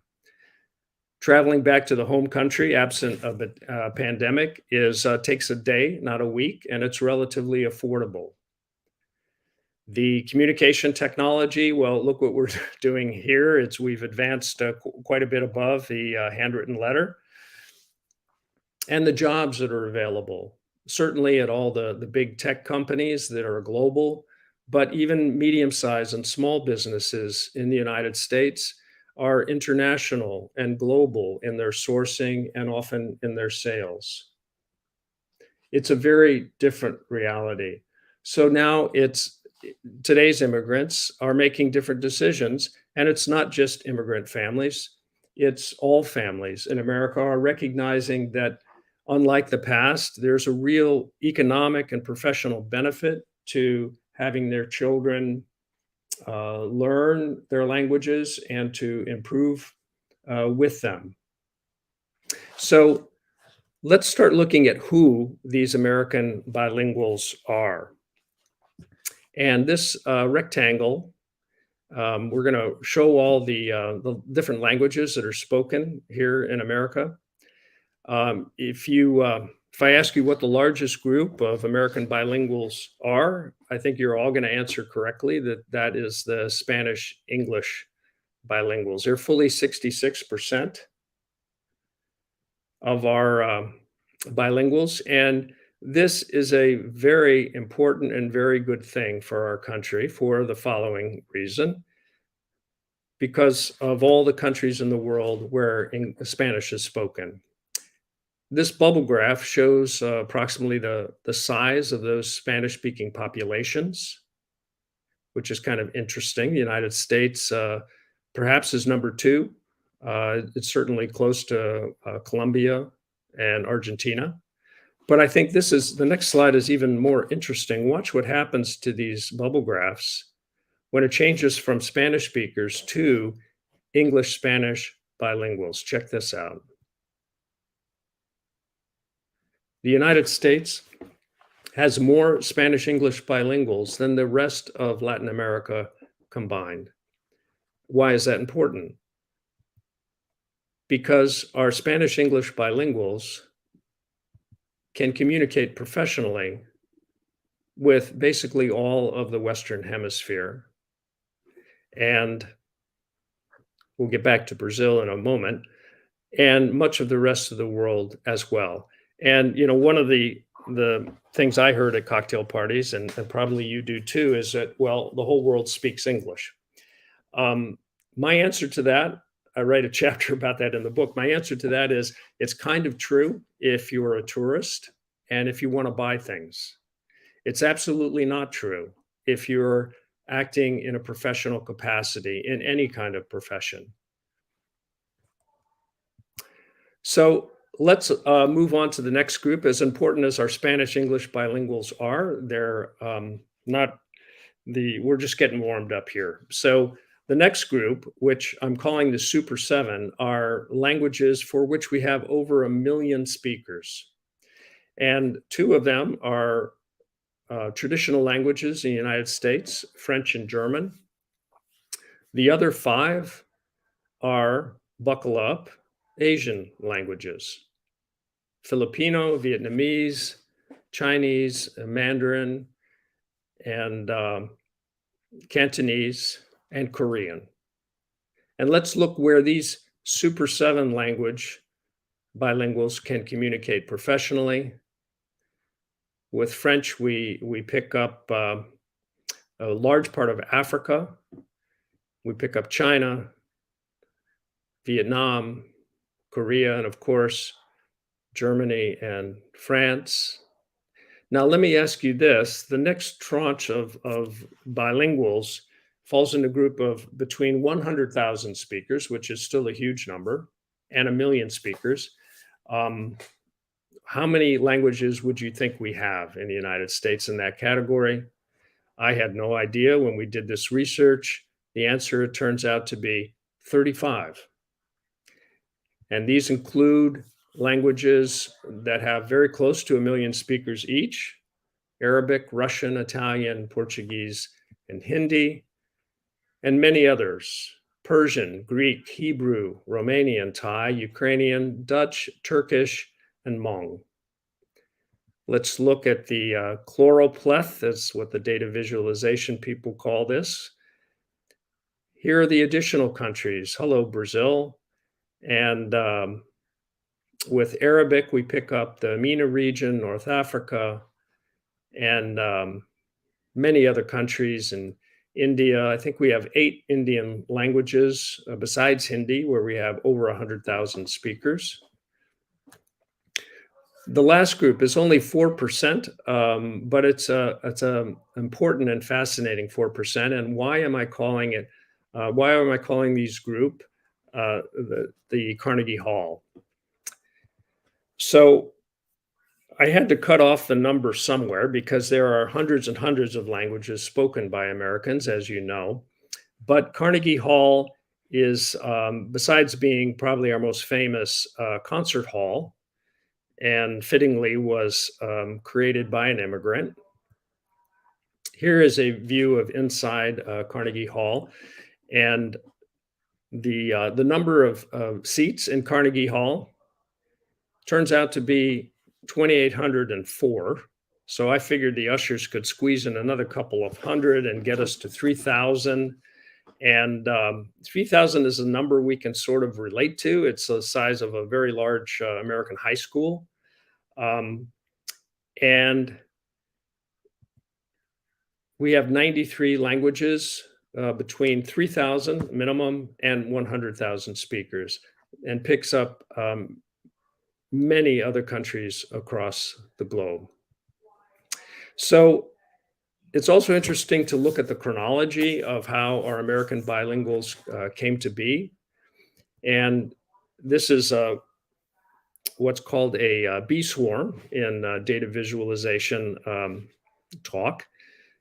We have our first languages, our indigenous languages. And if you can make out the blue dots here, we have 4 of those that are still over 100,000 speakers each, including Navajo or Dene. And here we have the colonial languages. Besides English, we have Spanish, Dutch, and French. Our first wave of US immigrants, the wave that came on sailing ships from Northern Europe, brought many languages with them. The second wave, the ocean liner wave, brought yet more languages, including many large languages. And finally, our third wave, with that we're still in, the wave that came over on airliners primarily and are still coming with air travel. So unlike the view of American sucking at language, the reality is quite different from that. Surprise, we are actually a world leader in bilingualism, in the size, and it's easy to say 76 million, it's just a number. I think it's important to really understand the scale of that. If we look at national populations, 76 million would be the 20th largest nation in the world, in between Germany and Thailand. It's a lot of people. And equally, we lead in the diversity with some of the world's smallest languages and all of the world's largest languages.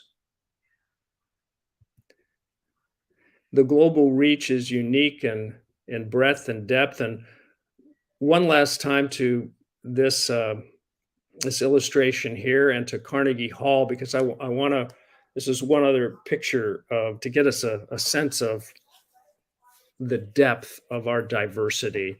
You can maybe see some people in this high balcony. So if we add the Carnegie Hall 93 languages to the towering 35, the Super 7, and Spanish and English, we get 136 languages. So we could stage an American language festival that would start on January 1st and continue through mid-May, 4.5 months, every night, filling Carnegie Hall with speakers of another language. No country, no other country can come close to that scale.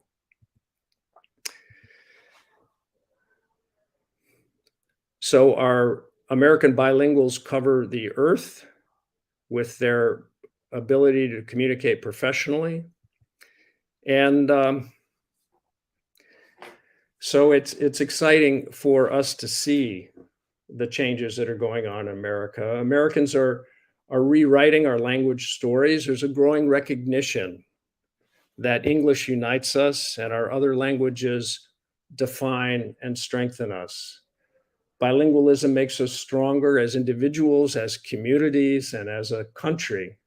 The stronger our linguistic capital, the more we can understand what's going on in the world, the more we can compete, the better we can compete, and the better we can collaborate. And it's collaboration that is required to address the world's most pressing challenges. Bilingualism has always been about more than learning language. It's been about building relationships, and relationships are what build peace. So I hope you continue your own bilingual journey and help others do the same. Thanks very much.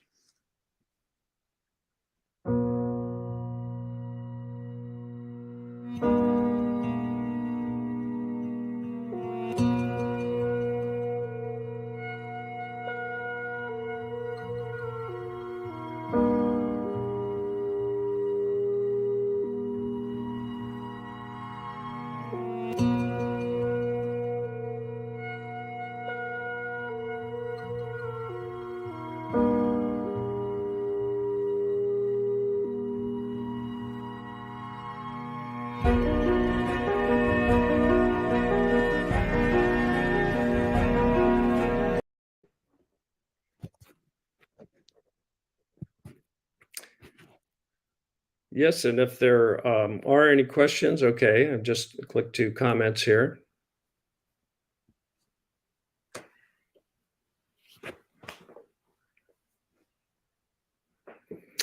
Native American languages too, absolutely.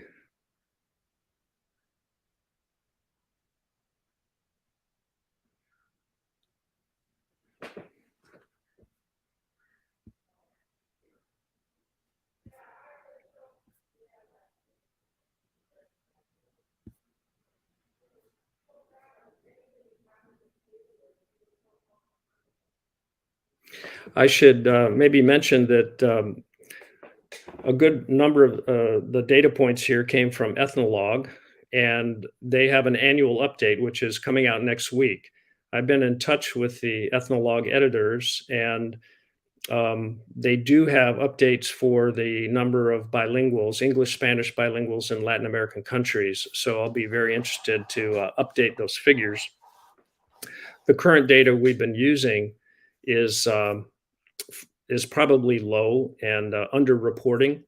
So the data actually show that the United States has twice the number of the total of all of Latin America. That's probably not true. And so I just say probably has more, but we'll update that data. Unfortunately, we have not yet received the updated 2020 data on languages other than English spoken at home, but I'm really the data I just presented to you is probably underreporting the state of bilingualism in the United States today. So it'll be really interesting to see that. Linda, I see a question from you. That's the key question. What can we do to change American perspectives on bilinguals? I think it is changing now. My sense is that the country is at a tipping point and ready for these new stories that people are living and writing.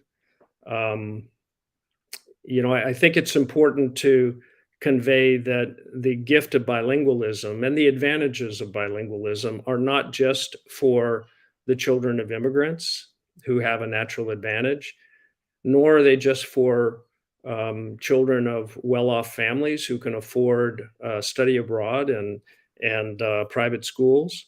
I think it's very important for us as a country to recognize that they're for everyone. And as Kim Potowski says, no child left monolingual. I think it's the next natural waypoint on the slow and uneven progress of human educational attainment.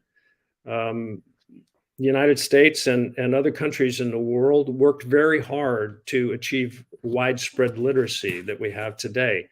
Biliteracy is the next natural step, and the Global Seal is such an important part of encouraging that and making that happen.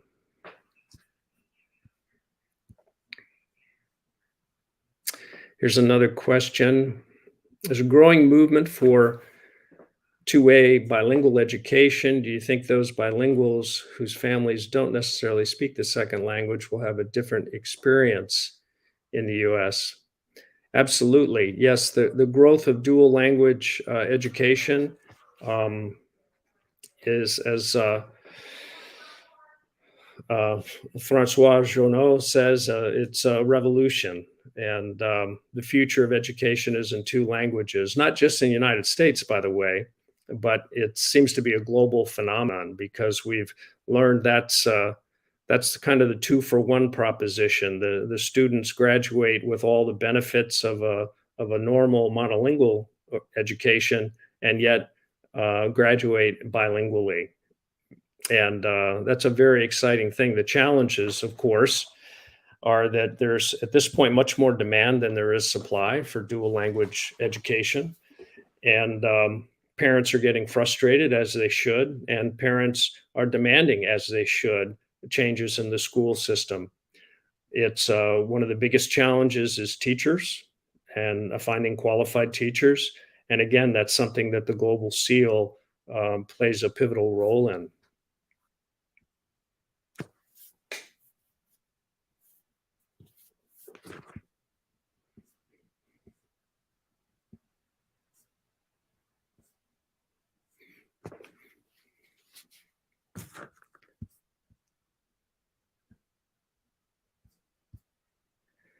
Someone writes here about if you can speak Spanish and English, you can communicate with 80% of the world. Yeah, it's certainly a high percentage of the global population, and it's exciting for Americans to recognize that they can really open up almost the entire Western Hemisphere by being Spanish English bilinguals.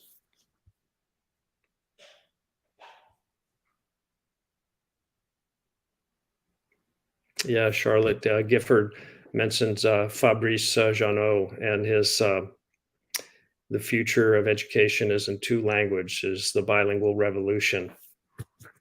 He's done such important work in New York City and around the country promoting dual language education.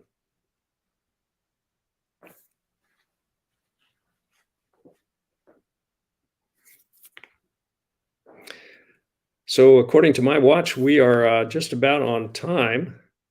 And I want to thank you again for inviting me to speak to all of you. I wish we could do so in person, but that day will come.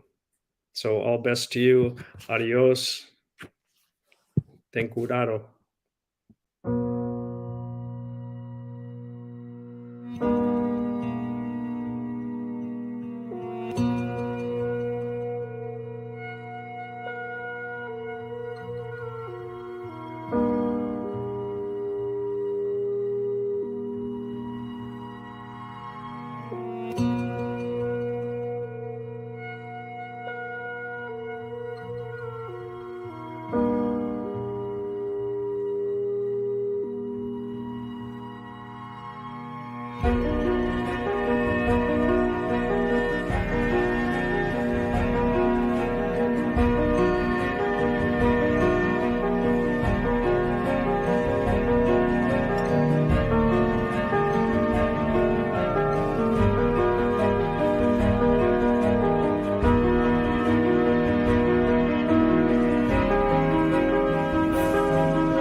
Oh, Hey, welcome back, C.R.E.D, Global C.R.E.D, and my thanks to Linda and Hunter and all of you working behind the scenes to make this possible.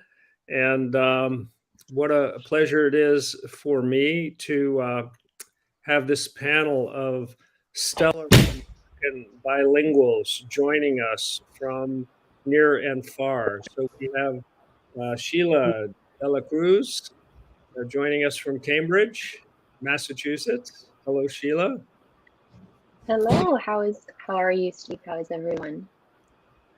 Could not be better. And Nick Staffa, you get the farthest distance award. You're calling in from Taiwan. Yes, where it sir. is where it is 1:30 in the morning. Do I have that right? It is, yeah. It's 1:31 a.m. Wow. Well, And I stayed up just for you and everybody else here. and thank you so much for doing that. And finally, Matt Shipley, very close to me here in Delray Beach, Florida. yep. Basically neighbors. Excellent. Well, we have 30 minutes, which is not a lot of time. I'd love to spend hours interviewing each of you, but let's start with you, Sheila. I know you're a senior at Harvard. I can see the Harvard pennant in the background. So Yeah, I didn't think that the camera would zoom out that much, but it's there. it's a cross you're going to have to bear. I'm sorry about that. But why don't we start with, if you will, tell us a little bit about your life before going to college and what kind of linguistic environment you grew up in. Yeah, of course. Well, thank you again for letting me join, Steve. This is a great privilege to speak and share a little bit about the story. I am the daughter of two wonderful Peruvian immigrants who immigrated 25 years ago to Salt Lake City, Utah. That's where I grew up. Spanish was my first language. Learned English in school, just with the public education system. And I have been very close to my Peruvian heritage in many ways, even though growing up in a place that was a little bit less diverse, you could say.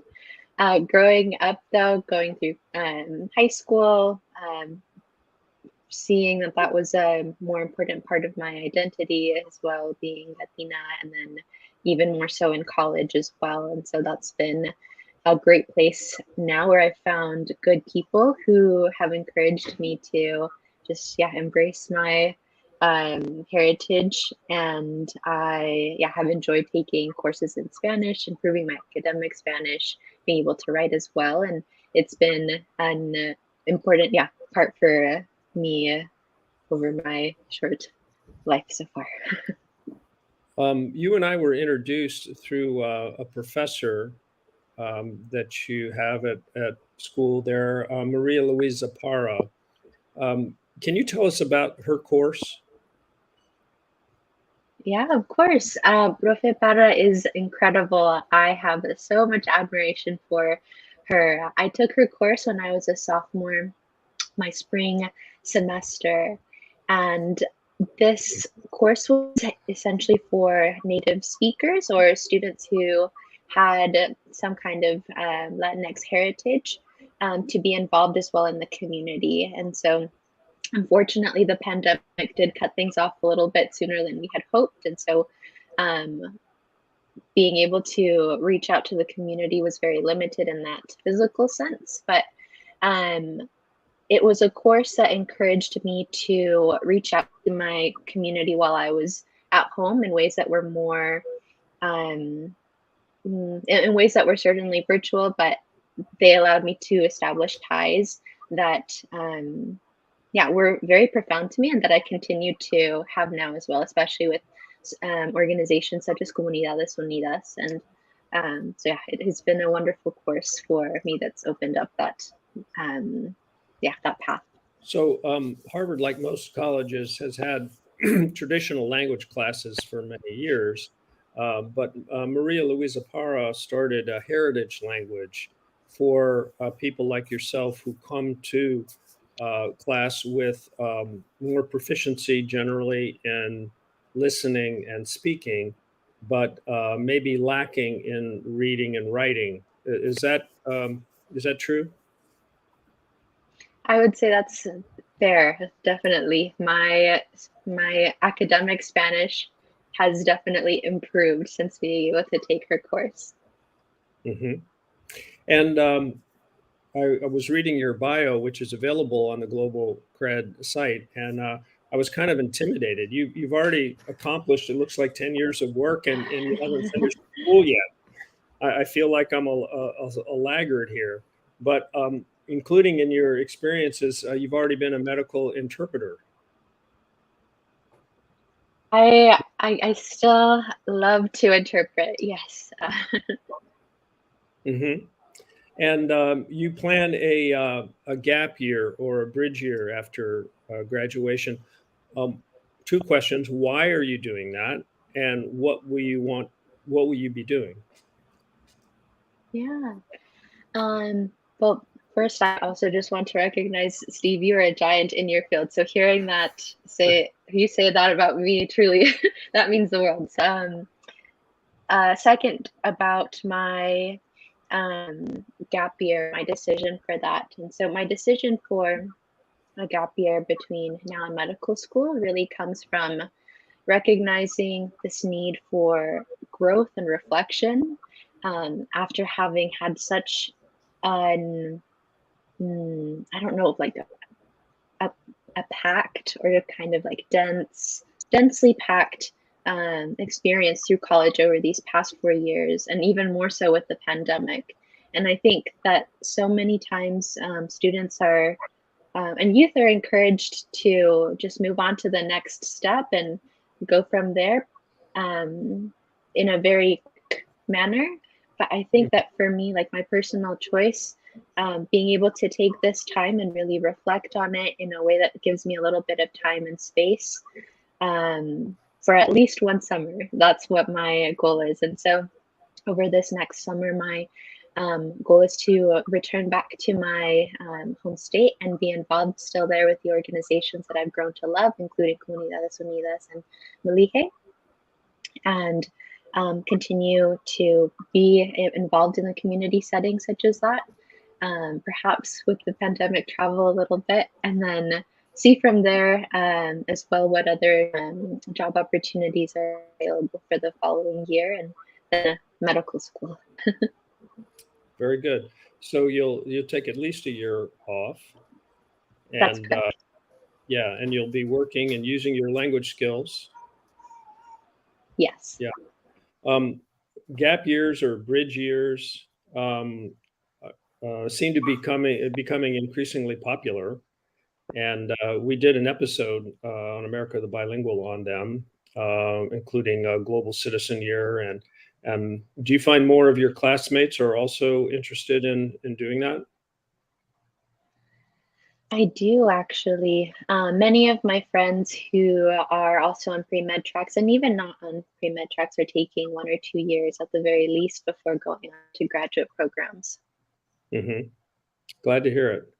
We're glad to hear it. So just briefly, do you have any advice for students who may be going into college or in college at this point? Yeah, truly, I am just so excited for our next generation of youth who are doing incredible things already. I look at um, people like my sister who are 4 years younger than me going into college as well. And I mean, this is a little shout out to her, but she just got admitted into Yale yesterday. So Oh my gosh. things like that. Yeah. And things like that, I think you're gonna have to I beat mean, her up, since oh, I'm she's sorry. you're gonna have to beat her up. I hope you know. Oh, I know. Harvard Yale games will be interesting. Fair. Yes.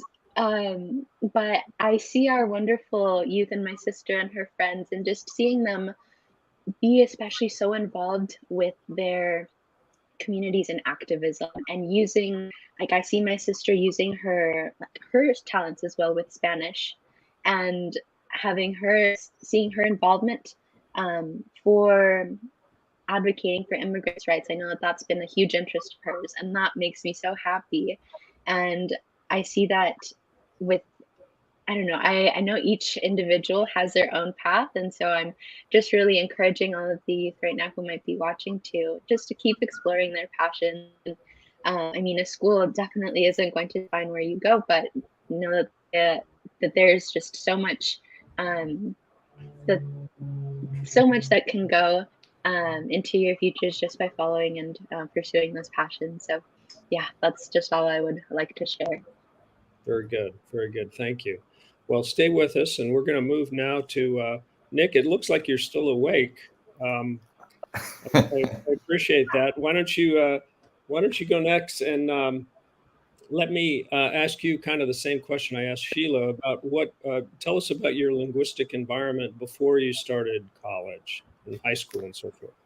Yeah, so I was born and raised in Queens, New York, and fourth generation Italian in the States. So, it was just your typical like Italian household with Nonna cooking on the weekends, and yeah, so it was just kind of that New York Italian life for us, and it was great. It's a huge part of who I am. I'm living in Taiwan now with my sons, who are named Matteo and Luciano. So they don't have very Chinese names, but that's all part of who we are and who I am. And so growing up, it was the linguistic environment was really mostly English, but with my grandparents speaking some Italian still. My parents don't speak any, and my sisters and I really only Italian we got was in school, which is your typical maybe American middle school language class. Inquiring minds want to know, why are you calling in from Taiwan and not from Naples, Italy? I got lost in the airport and got on the wrong plane. I actually, when I was I wasn't as driven on, I don't have a Harvard banner, but I should have put my Columbia one up. We could have had a battle of the Ivy Leagues, but it took a long time for me to get to like a graduate degree at Columbia. I'll tell you that, because I dropped out of school, and then eventually I was just working in music stores in New York. I'm a musician, and decided eventually I wanted to go to school and get a degree. And I went to a community college, and I just happened in that first semester, they said, hey, we're offering Chinese, and we don't have anybody in the class. Would you be willing to sign up? And I wanted to take Italian. I figured I'd have a jump on that, but I had dropped out of college before I went back to the community school, so I couldn't use that. So I said, yeah, sure. I'll go for it. Sounds interesting. I figure maybe, I might be able to go to the local restaurant, be able to order something and wow people with my skills, not realizing how hard the journey was going to be to learn the language, as it's pretty difficult. So joined the first class and did pretty well, got an A and did well on the next class, and thought I was, a genius. I'm learning Chinese and I can say hello and goodbye. And that was enough at the community school to do well. But I wanted to move on to a 4-year college after that. So, the natural path for me on Long Island where I was at the time was to kind of put my sights on SUNY Stony Brook University. So I went to Stony Brook and, walked in, very, very proud of myself for my Chinese classes I took at the community school, and went into the class and completely bombed. It was not a good experience. So it was a much more harder, much more academic style language course. So yeah, it didn't really work out well when I first went. And I noticed, sitting in class, looking around, it's a lot of like native Chinese speaking kids in the class, and in chatting with them in the hallways and stuff, a lot of them were saying, well, yeah, like I want to take this class, it pads my GPA, and it really kind of gonna up my grades and everything. And I'm sitting there like, yeah, I spent 6 hours on the homework last night, it was a killer, eh? And they're just sitting there, like doing it in the hallway. So it just really, it lit a fire, because I was really feeling defeated. And for me, that wasn't something that I A could. lot of people would have given up at that point and dropped out. But you met a teacher. I did. Yes, still a very good friend of mine. So the teacher of that course, actually, her name is Agnes He, and she. I went to her and I said, "Hey, listen, I'm bombing this class and I'm not doing very well, but I don't want to give up. What do you suggest?" And she hooked me up with a graduate student that could tutor me, and it was a free program at the school. If anybody wanted to learn a language and needed help, they had graduate students ready to help. So I met with her every week for an entire year. I had to wait a whole year to get back to that same class that I wasn't doing well in. And I came back, and here I am. I'm back, and took the class, and that time did get the A in the class. And it was... You got more than an A in that class. You went on to some high honors at SUNY Stony Brook. I did. Yeah, I really tried hard. I kept with my tutor. I ended up at the end of the 2 years of taking the Chinese classes with some different teachers. I ended up being the highest standing graduate in the Asian Studies program. So I got to hold our banner as I walked out into graduation. So that was a pretty triumphant day. An Italian American from New York City. Who would have thunk it? And so yeah. So then what? Then what? Yeah. So then I decided I wanted to go to China. I wanted to get some experience actually going to China, which I did on a summer kind of study abroad language immersion kind of trip. And that really lit the fire to go abroad and actually be immersed in the culture and the language and really have that fire lit. I came back just ready to go, and I wanted to do more. And I had already graduated at that time, and I was back working in music stores with my Chinese skills and selling guitars and doing my thing. And then I decided to take some other opportunities, whatever I could do to learn. So I just kept independently just kind of lighting that fire. And when I got through Stony Brook and went off to to look at what kind of opportunities would I have to get back into a language environment like I was on that summer study abroad, I went to my professors, and another professor suggested, why don't you go and try out for this scholarship to try to go back to China. So I did. And I went back, and I was in Sichuan, China for about a year.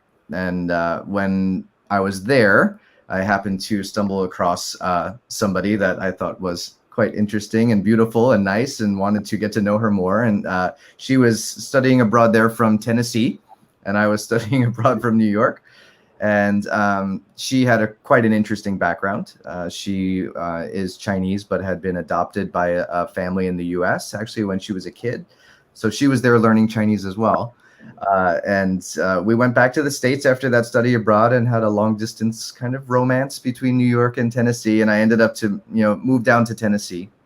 And it was there that I decided that maybe I could do something more than sell guitars. And I have these Chinese skills, and where could my language skills get me, right? Where could it end you up in the world? And I started to look into what I could do. And one thing I always loved in the music industry was teaching rock camps and things like that, teaching kids. So I decided, well, what can I do, with my skills to maybe become a teacher? So I went through an alternate track program, actually, for licensure called the Memphis Teaching Fellows in Memphis, Tennessee, because I was down there. And I made it through and I did well, and was offered a potential position to be a Chinese teacher, the first Chinese teacher ever in the city of Memphis. And all I had to do was pass a credentialing exam. And so I didn't know what I needed to do. And so at the time, they were seeking somebody that could use the ACTFL OPI. So the oral proficiency interview from ACTFL would be kind of the gateway exam that would be able to get me a job. So I had finished my program, and it was just all hinged on this proficiency test. If I had scored an intermediate, high, or better on this test, I would have a job and I would be a teacher. So took the test, went off to summer at my mother's house, and was just waiting at my email every day, looking to see if those test results would come. And it did come in, and I actually had an intermediate high, exactly just what I needed to get in at the time. And so yeah, it was amazing. Had Global C.R.E.D existed back then, you would have already had some tests under your belt and a credential under your belt, and probably would have not sweated it quite so much. Exactly. And then after that, though, I figured, I had gotten in, and then I taught for a few years, and I had continued my studies in Chinese, and I was now teaching Chinese to kids, and it was amazing. And I decided to take that same credentialing test one more time later.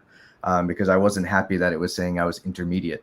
So the second time I took it later on, this is going back probably about 10, 12 years ago at this point, and I scored into the advanced range. And for me, I felt satisfied with that, and that was you were motivated to level up, and you did so.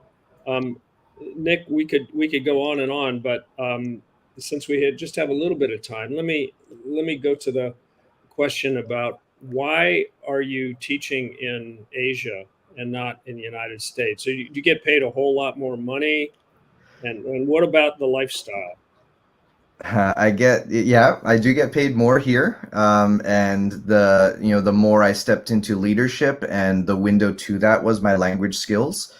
So in South Korea, I was the head of Chinese for Seoul Foreign School in Seoul, and I moved to Hong Kong after that and taught at the Canadian International School and was one of the language leaders there. And then came here to Taiwan, where I'm the elementary principal at our school, and it's a bilingual school, Chinese and English. Schools are just bidding for you and stealing you from one country to another. That's kind of what happened, yeah. And it was the person with the skills that they needed, and just got an offer to go back to Hong Kong again. So in July, I'll go back to Hong Kong for a lot more than I'm even making here. So just each step of the way, and just building with those language skills opened a ton of doors. Congratulations on that. And your two boys are Mandarin speakers? They are, yeah. My wife speaks Mandarin. She studied up and got it back, and then as well as my two boys, they're both in our bilingual school here, so they learn every day in Mandarin and English. So very important to our family. Well, thank you again, Nick, for staying up with us. And Matt, it's your turn now. And I know you're having beautiful weather outside because it's the same weather I have. And so, same question to you: what was your before college upbringing in terms of languages? Sure. Yeah. First of all, I just want to say, you guys got some really cool stories, Sheila and Nick, and congrats on where you've gotten so far. I mean, it's awesome to see what language can do, and what it means to people, in terms of culture and opening doors and whatnot. So congrats to you guys. But yeah, mine started pretty organically. I had a nanny when I was a kid that spoke to me in Spanish, and so that's really where my Spanish language started, and I really enjoyed it. So the first opportunity I had to actually take classes in Spanish, they'd make you take certain classes. So I had Latin first, and it's not that I didn't like it, but it wasn't my favorite. And once I got to the point where I could pick, I chose Spanish. And my mother had always pushed me to kind of like use language and learn about different cultures. She was one of the first people to do study abroad in South Africa. So I think she was one of the first people at one of the schools in South Africa at 15 years old or something like that. And she got a lot out of it. So she basically pushed me to do similar things. So one of the first opportunities I had to do some volunteer work was actually in Costa Rica. So I went and lived with a Costa Rican family, and it was kind of a similar story to Nick, where I'd been taking classes and I was pretty confident with my Spanish. And then I got to I got to Escazú in Costa Rica and went and started living with this family. And then the first day when I started having conversations with the mother, I realized I did not know much Spanish at all. And I was. Were you still in high school? At that point, I think I was in my freshman year of high school. Freshman. But it was definitely a surprise to realize that I did not know as much Spanish as I thought I did, and that I had a long way to go to be conversational and confident with my Spanish. But so I basically continued with since 7th grade. I just wanted to keep going with Spanish, and that went up and through undergraduate, and then kind of continued even afterwards. I went to graduate school and continued on the Spanish throughout the whole time. You did some more study abroad, right? I did. I went to Spain in my junior year, and I was the only student. There was 2 programs in Spain. One was in Madrid and the other one was Toledo. And I remember being a part of the conversation with all the other students. And they said, okay, who's going, raise your hand if you're going to Toledo. And I raised my hand, I looked around the room, and I was the only one. Every single other person in my school decided they wanted to go to the popular spot of Madrid, which was great. But I liked being kind of like that outsider. I was, didn't bother me being the only one that was going to Toledo. But that was another opportunity where I got to live with a family and learn a different culture and, travel by bus everywhere and figure out how to get places. I mean, to be honest, I owe a lot to getting to the actual school because of my Spanish, because they sent me an email with the wrong time and date. So I got to a plaza where I was supposed to meet all of the other students and no one showed up. So I had to figure out how to get from that plaza all the way to this school in Toledo, just asking people how to get to the next bus stop or the next train station. So you needed a little more than ¿Dónde está la biblioteca? Yeah, no, it was, especially when I got to the far end of the railroad system, and they said you have to get off. There's no other stop, and I was going the wrong way. So yeah, it was a mission getting to the actual school. But I'm guessing that prepared you for the Peace Corps. That definitely helped out. Yeah, and the Peace Corps was it was wonderful, and it was a great way to, like I said, learn another culture, learn another language. I was able to actually learn their native language. Their first language in Paraguay is Guarani, and it's an indigenous language, and it has some Spanish terms that I call it Guaraniified, because there's certain terms that exist now that didn't exist in the indigenous culture. So, I mean, they have some words that are kind of Spanish, but it was really helpful for me to have that base of Spanish to be able to ask how to say things in Guarani. So it was definitely helpful, but didn't it surprise your colleagues and the people at the Peace Corps that you actually did learn Guarani? It was surprising. It was surprising to a lot of people, but especially the locals. A lot of people thought, because I got very proficient in the language, I really wanted to learn it. It was kind of like Nick, where I had people making fun of me in the beginning, and I didn't know what they were making fun of me about because I didn't understand what they were saying. Mm-hmm. So I was like, you know what? I'm going to figure this language out so I can talk back to you guys. But no, it got to the point at the end of the 2 years where people thought I was Paraguayan. And when I would tell them that I was from the United States, they didn't understand what I was talking about. So I'm proud of myself for getting to that point, because it was kind of fun to trick people and play with their heads a little bit. So we're going to fast forward a little bit. You co-founded a very interesting nonprofit organization. Can you talk about that a bit, and then how you use your language skills? Sure. Yeah, I started a nonprofit that does urban forestry. So basically, we plant trees with volunteers all over South Florida. We work with businesses and foundations and municipalities, but our core is kind of the volunteer group that come out and help us put the trees in the ground. But it really does help having Spanish, and it gives us a leg up in certain ways with the organization, because a lot of people that work in the nursery industries in South Florida, a lot of them tend to be Latino, and there's certain ones that don't even speak English. So it is very helpful for us to be able to get a good price on a certain species of a tree. And, when some of our competition might not be able to speak Spanish, they don't have the opportunity of possibly getting that potential client and getting those low prices and high volumes, things like that. But it's also a way to speak to people in general on a day-to-day basis in their language, if that's something that they prefer. Because in South Florida, you run into people who are, of Latin descent, and they might speak English, but you can kind of tell that they'd rather speak to you in their first language. So it builds that trust really quickly. And Matt, like Nick, you are now a father? Yes, very recently. We have a 4-month-old little girl, and she she gets spoken Spanish to all day, every day, because my wife is Latina. She's from Paraguay. I met her after the Peace Corps. I went back to see some friends and met her.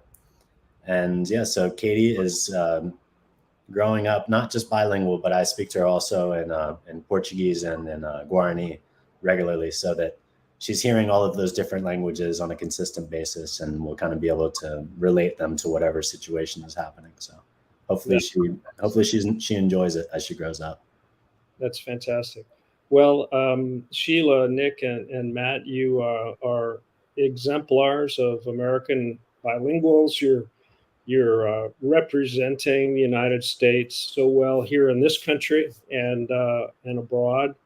And bravo to all of you for not only your accomplishments so far. I'm sure there's many more to come, and also for the next generation of Americans that you're raising. So bravo to you, and thank you for being part of Global CRED today. Thank you for having us, Steve. Thank you for having Thank us. you so Thank you. much. Okay, all best. Adios.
Hi, good afternoon. Can everybody hear me okay? I can hear you well. Yes, I Perfect. can hear you too. Okay. Well, we're gonna go ahead and get started. Well, my name is Ana Soler, and thank you so much. It's a real honor to be here today. I'm the chairperson of the National Association of Educational Translators and Interpreters of Spoken Languages, which is, we also call it NATISL for short. And I really would like to start our session by thanking the Global Seal of Biliteracy for inviting us as panelists today and really talk about careers in the field of interpretation and translation. So we're really excited to be here. But I'm more excited to be here with a team of amazing professionals who have really dedicated their professional lives to support language access by using their bilingual and multilingual skills.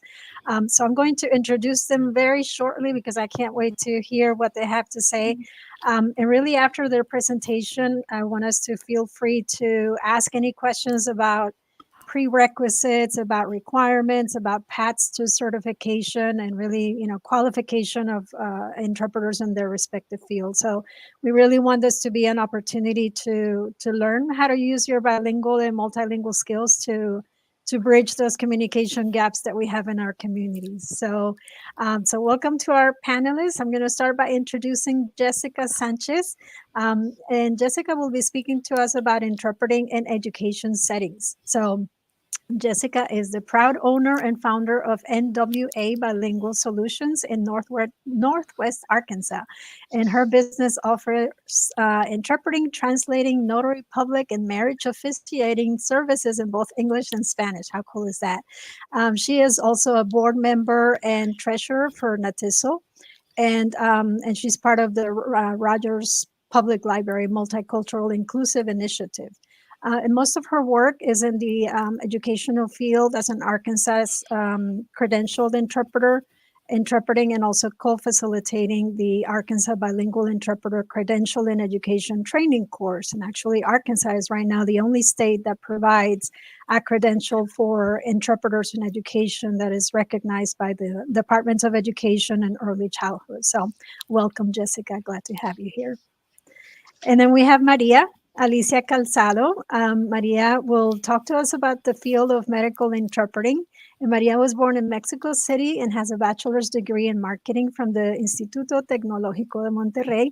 Maria started her career in sales and marketing in the printing and multimedia industry as part of the, I'm sure I'm not going to pronounce this well, the Bertelsmann Group, perhaps.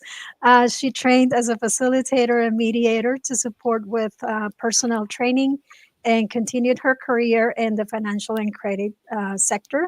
She moved to the United States in 2009 with her family, and due to her communication skills and bilingual education, she decided to start her training in different career as a medical interpreter. And so she started working for a variety of language companies and hospitals, also for family and children's services, and then for school districts in Cincinnati and Kentucky. And now she's working for a variety of language services companies where she interprets in consecutive and simultaneous mode for school districts in the state of Georgia and Arkansas. Her most recent training was at the University of Georgia as a professional interpreter in special education. And she's also a founding and active member of NATISO. So welcome. Glad to have you here, Maria. And last but not least, we have Juanita Alepas, and Juanita's here representing the legal interpretation setting. So Juanita has been a state certified court interpreter for over 12 years. She worked full-time for the state of Connecticut Judicial Branch, and during her time with the state, she also acted as a mentor of upcoming court interpreters and the Interpreter and Translators Services Unit Mentoring Program. So the purpose of that section was, or that division was, to guide prospect court interpreters to successful certification. She also contributed in the translation and legal documents and participated in organizing the state yearly workshops for court interpreters. She holds a certification from the National Center of State Courts in court interpretation and a certificate in medical interpretation from Central Connecticut State University, and a certification from the Certification Commission of Healthcare Interpreters, and a certificate from the Southern California School of Interpretation for Immigrant Court. So she has also become an active member of NATISO, and we're so happy to have all of you here today. So welcome, welcome, welcome. And I'm going to ask you a couple of questions just to kind of explore the idea of how you became interpreters in the first place and what led you to this amazing profession. So I'm going to start with Jessica. So Jessica, tell us a little bit about what you do in the field of interpretation and education, and how you use your bilingual skills in your work. Hello, and it's a pleasure to be here. First and foremost, thank you for allowing us this space to talk a little bit more about interpreting.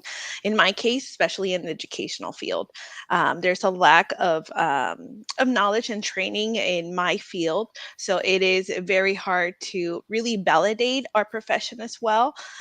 Even though we are very needed, we need more interpreters in the educational field, especially that specialize in the special education terminology.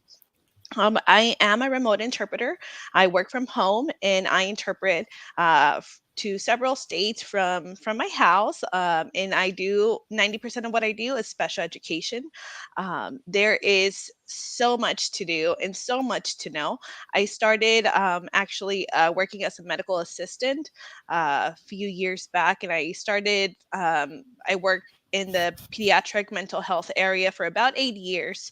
So an opportunity arose to start working for a school district, and I thought, you know what?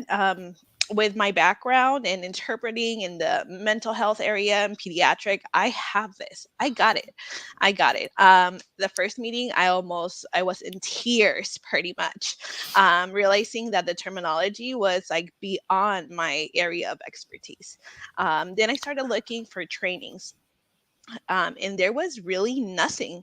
There was absolutely nothing, especially in that time whenever I started. So it was a little bit of a shock to find out that I was expected to interpret terminology that was going to form part of a legal document, as IEPs, individualized education plans, are legal documents. So I had to start scrambling around, getting dictionaries, figuring out the terminology, and it is just like it differs so much from case to case. You might have a child that has very mild needs, but you might have a child that has multiple disabilities, very severe disabilities, and their needs are much higher, and also the terminology that you're going to be utilizing. So I might be, the best interpreter there is in maybe for mechanics, but now I am in this area, and it's like if it's a whole new language. So Absolutely. whenever the ABICE course came along, I was able to participate in the pilot program and get my credential, and that is the Arkansas Bilingual Interpreter Credential in Education. And like you mentioned, this is the only credential that is acknowledged by the Department of Education. So we are pioneering here in Arkansas. I think this is the first time we're pioneering in something, but we are very happy to do so. And now I also have the opportunity to be a co-instructor in the course, and it's just my absolute pleasure to be part of it and to also learn from the participants in every session. That's amazing. Thank you for sharing that. And it sounds like you had to do a lot of self exploring, self learning, because there was not much available in terms of training. Absolutely. Yeah, interesting. Very good. Well, thank you so much for sharing. And how about you, Maria? How did you become?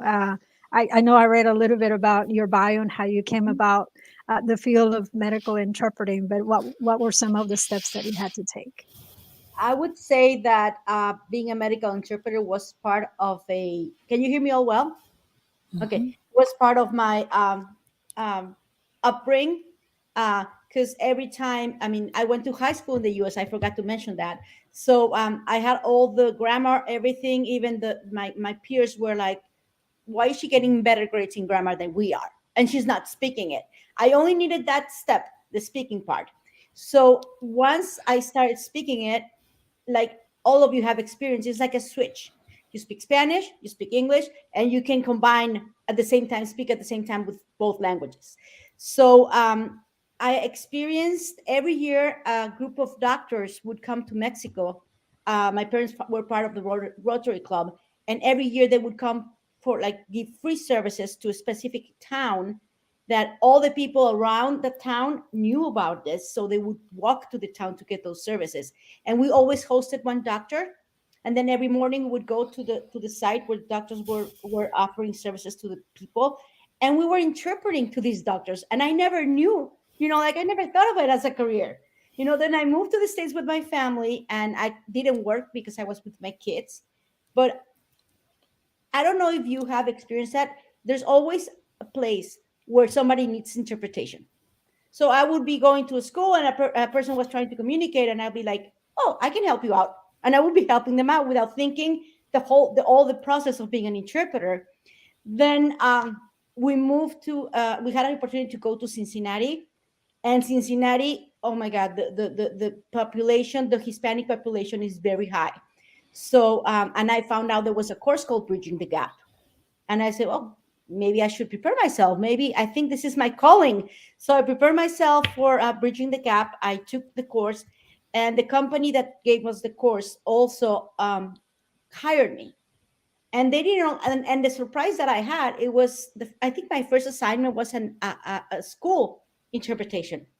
And I was like, what does this have to do with medical? Why am I? So then I understood that many of the terminology, psychological terminology, a lot of that has uh, goes around special education has to do with medical issues.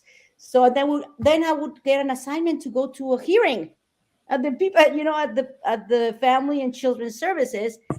And I was like, okay, now I'm doing legal, and it had to do with a lot of medical terminology too, because there was abuse going on there. So, and then I would start working in hospitals. So I would be alternating from one to one, and I just found my passion there. Is like, I'm like, how amazing it is to use your skills and get paid for them, Right. and prepare yourself, Exactly.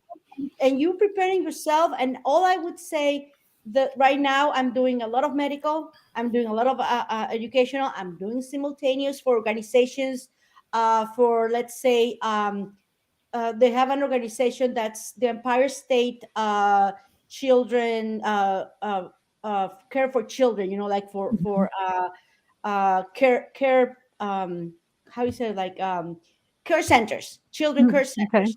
And they're asking the representatives and legislators to help out with the new, like with the new plan, Mhm. to get the money, to get people with the pandemic, how many people had to leave jobs. So Right. I participate also in organizations that need me for simultaneous. So That's I can I interesting. can I can say that I'm a whole thing. Yeah. And I, in the educational part, I can tell you that I am applying in the educational plan. I'm applying because I'm going to evaluations, psychological evaluations that Mhm. they need for the CSE meetings. That's interesting. So And it sounds like, the medical and the educational field definitely overlaps, right? And that's kind of one of the things that we have found in our organization in Atiso, is that a lot of the skills are intertwined. So that's very interesting. But what about Juanita? How did you find this profession, or did the profession find you? I think I was born into the profession because, as Maria and Jessica mentioned, you start discovering that your language skills are suddenly something you can use and make money from doing it. And the way that I started, I was born in New York, but my parents are from Colombia, South America, and I was raised in a bilingual, bicultural household. Then, when I was 6, we moved to Colombia, and I was exposed to the culture and the true language. And then I just kept going back and forth between the two countries. But it wasn't until I had had children and everything, most of my life had gone by, when I met an attorney who said, "Why don't you come and do some work for me?" And it wasn't interpreting work, but he did tell me, "Why don't you come to court?" And I saw the interpreter in court. And I thought, well, that can't be that difficult, even though I knew that I had to learn the terminology. Here we go again with all these special terms. And that's when I got into the judicial branch, the Connecticut judicial branch. And it was very easy to get in. And I was very grateful for the opportunity, because it just opened my world to a new level of language and a new level of culture. Because when you work in court, you're exposed to everybody who's bicultural there, and you are the conduit in the language between judges and defendants, between defendants and probation. And it's incredible to learn how many ways you can say one word depending on the country you are. So not only do you learn terminology from other countries, you also learn how to use generic terms so that everybody can understand you. So that there are so many levels to interpreting, and it's beautiful to learn all these things. My connection, after I was in with the judicial branch for a year, I became a court certified interpreter, and this was with the help of mentors and a lot of support from my colleagues colleagues, we used to get together and study. And again, it was glossaries and glossaries of terms that and then you have the judicial system is not the same everywhere. So in some states, they call arraignments one way, and in other countries, they call it another. So it was just incredible. Finally, I decided to also get my certification in medical interpreting, and I worked for a hospital in Connecticut. And it was fascinating to me because everything is connected. The legal is connected to the educational and the medical. And from my experience in juvenile court, I also learned that all these PBTs that are done in court with parents are also involved with education, and they're also involved with the medical part. So I was just like, I've always been fascinated by the way we can all interpret. And we have the same, very much the code of ethics we follow is basically the same, and the standards of practice are very similar. So it's something that you may think that it's only terminology, but it's also the protocol you use in a court is different from the one in medical, and probably different from the one from from educational. So it's just incredible that I came to become an interpreter where I not only work in court, but I also can adapt to the medical and the educational field. And I think that I'm very fortunate because of the skills, the language skills that I had from a child. I can develop that and use it and really select any interpretation field you want. So Yeah. it's been incredible. Definitely, and it sounds like there's quite a bit of flexibility in this field, which is great. And it sounds, Jessica mentioned something important, that because of the pandemic, interpreters had to adapt to working in a virtual environment. So it's not just getting used to the language or the vocabulary of your field, but actually being pretty flexible with just logistics of interpreting. But going back to that question of, what suggestions, because I know we have quite a bit of young people here today, and I do encourage you to type your questions on the chat so that we can, make sure that our speakers can answer them at the end. But what are some suggestions that you have for somebody that wants to become an interpreter? Is being bilingual enough to become an interpreter? And if not, what are some things that they can do to perhaps enter one of your fields? So we'll start actually with Juanita, and then we'll go to Maria, and then Jessica. I would say that being bilingual is the first step to being an interpreter. Many people have the idea that being bilingual is enough. It's not. There is a lot to be learned. We have a lot of techniques. We have consecutive, simultaneous, and sight translation. Then you follow your code of ethics, which is really made to protect the interpreter if you ever get the opportunity to look it up. But also, I think that you really have to find love for the language, and then it just happens naturally.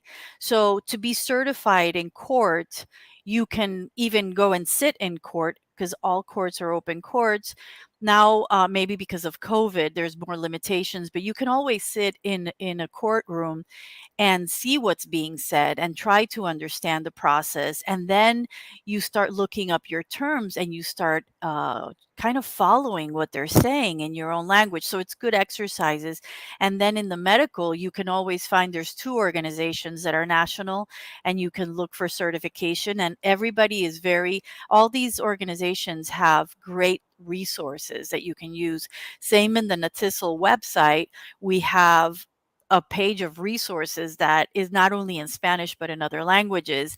And even though we're working towards that certification for NATISL, for educational interpreters of spoken languages, I think that having a background of being bilingual is good, but then you really have to get into how you're going to become a professional, and then know how to present yourself, and then know what value your job has, what value the profession has, because it is not something easy to do, but it's definitely something that's worth doing.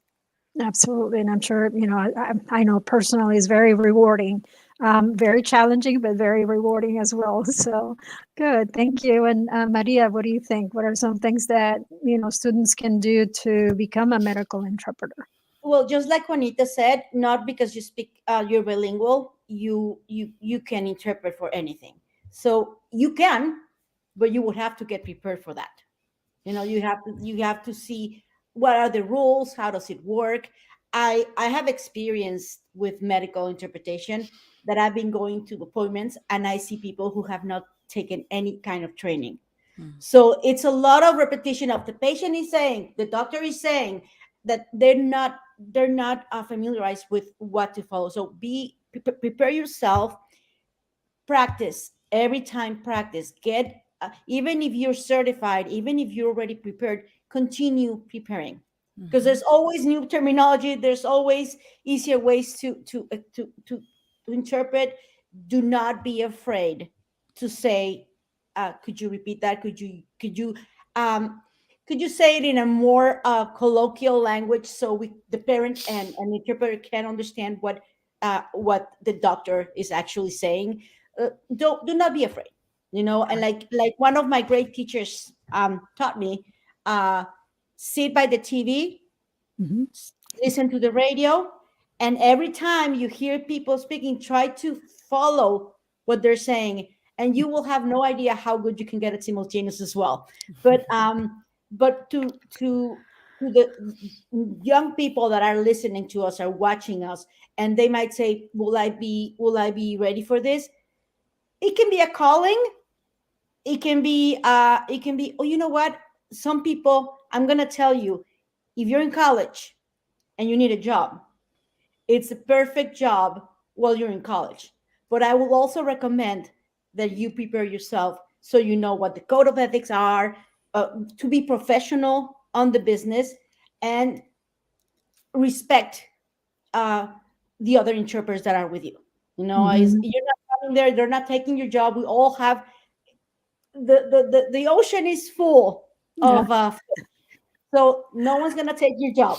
But Yeah. if you can help each other. But try to prepare yourself, continue practicing, Mhm. and a key thing for all of us interpreters is continue preparing yourself.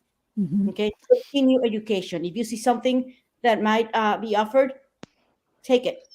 Absolutely. I think that's a great suggestion, because even those of us who have been doing this for a long time, we always find the word that just we just could not figure out how to interpret it. Or like Juanita was saying, some words may not exist in our languages, and we have to be pretty creative with language and determine what would fit in that situation. So I think that ongoing learning is super super important. So thank you, Maria. And Jessica, what do you think? I know for education, we're working on a national certification process, and we're slowly getting there, but what are some things that you have done to prepare yourself?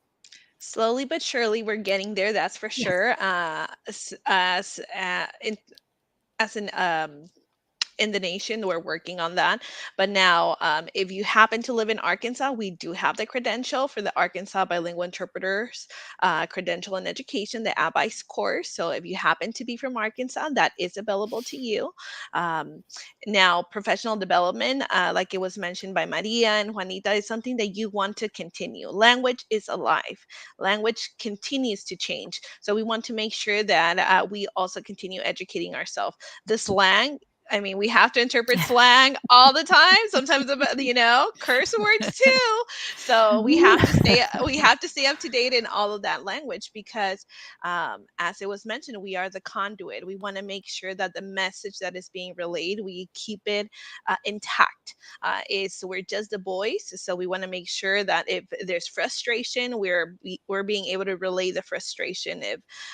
Or if they're happy, we're able to convey that message. It's not just the words, but it's also the tone that the words are given. Natiso has also professional development for those interested in the educational field. They have learning to through practice series, which are essential if you want to continue just training in the educational field. But like Maria mentioned, also TV, great to just practice a little bit more. Radio, if you love audiobooks, you can even change the speed, just do it a little bit slower, and you can start just doing, English to English, just trying to see if you catch, if you're able to keep up with the pace, and then you can do your other language that you're working on. So that is just a great suggestion. Just keep your practice, and it's gonna get interesting. So again, a pleasure to be here and to be able to share this space with you. But being bilingual is such a gift. So use your gift and just gift it to as many people as you can. Yeah. And I think we, in many occasions I've found that when I talk to either students of mine or people who have participated in some way in workshops, they always mention that this is just a profession that, like Juanita was saying, you were born into it. Many of us became bilingual pretty young, and we just became the family's interpreter, whether we wanted it or not. So it's just part of who we are. And so that transition to becoming a career was pretty simple in many ways. We have been doing this for a long time. So those of you who are here, who are bilingual and who are interpreting for your families, take it to the next level, right? And figure out what steps you need to take in terms of professional development, like Maria was saying, and the practice, like Juanita and Jessica were mentioning. It's all out there. One thing that we have found is that the pandemic has allowed for a lot of virtual trainings that are, available for free. So this is the time to really get into that. But any other suggestions or last pieces of advice that you can give to maybe those of you who are here who want to become interpreters, whether it's in medical, legal, or education? Anything that you would like to share? The first tip is being bilingual, and you're already there. So just take the next step. There's nothing better than having just more tools under your belt. So even if it's interpreting, it's not your final goal as a career, it's definitely going to help you in your final goal. I would like to say something as well for those out there who are thinking of becoming interpreters. I think that it's important to find the organizations that are well founded and that are serious about the profession. I think if you do your research, you'll find that in Europe, interpreters are very well respected. And I think in the United States, we're getting there.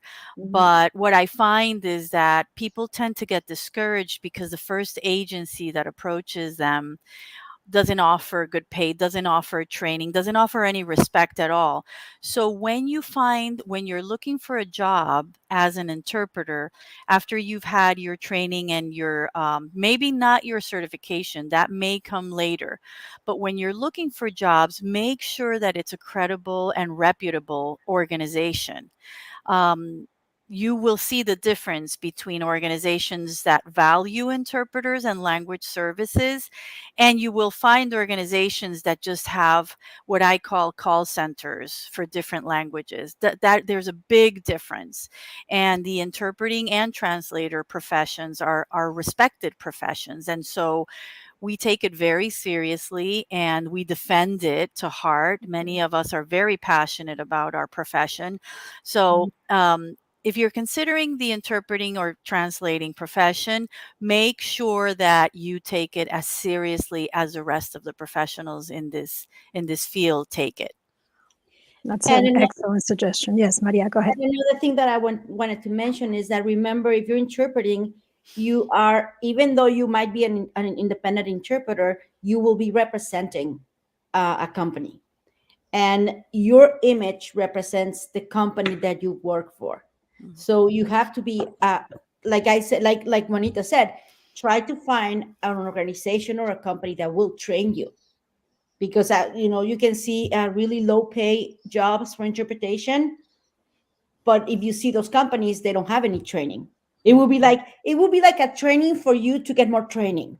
It's so just remember, you're bilingual, you have that gift, you have to prepare yourself, you have to know what goes behind being a professional, and also know that you're not only representing a company, you're also helping both parties.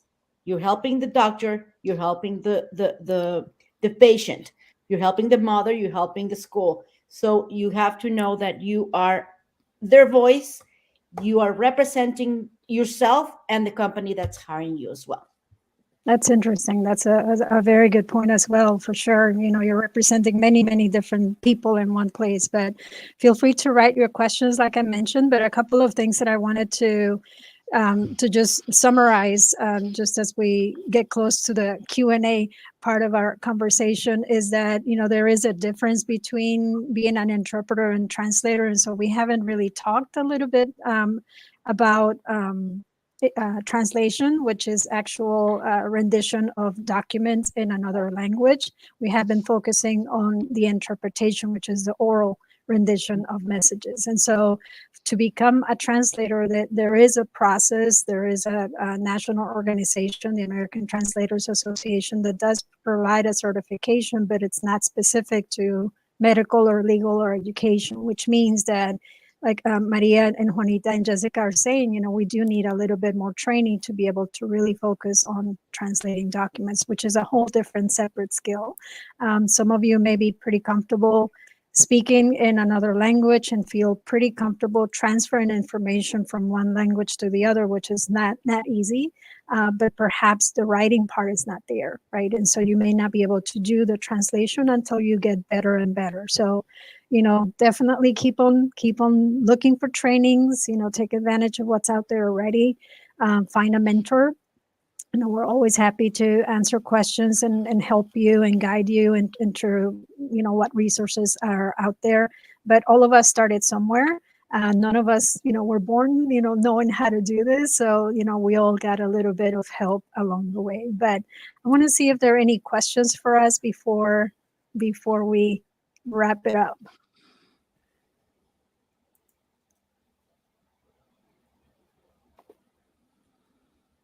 So I don't see any questions, but I may be looking in the wrong place. So, but one last question that I did have for all of you is, have you found that the pandemic has changed your way of interpreting? Has it gotten better, easier, or do you absolutely just do not like the fact that you have to interpret sometimes via video and you cannot interpret in person? So In my case, I was completely in person, face-to-face interpretation before the pandemic.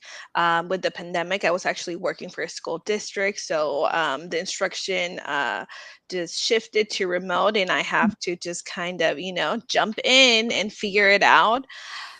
It was really stressful at the beginning, but now I absolutely love it. I absolutely love that it gives me the flexibility of just being at home. Now I work for myself, so the change has been a very drastic change for myself, that I get to own my own time and be my own boss. So that's pretty good. And technology has Zoom has done a great job for us as interpreters, being able to have the interpreting function, which allows us to provide simultaneous interpretation. So to me, it's been a gift in disguise. Mm-hmm. In my case, there has been a lot of parent training with the pandemic.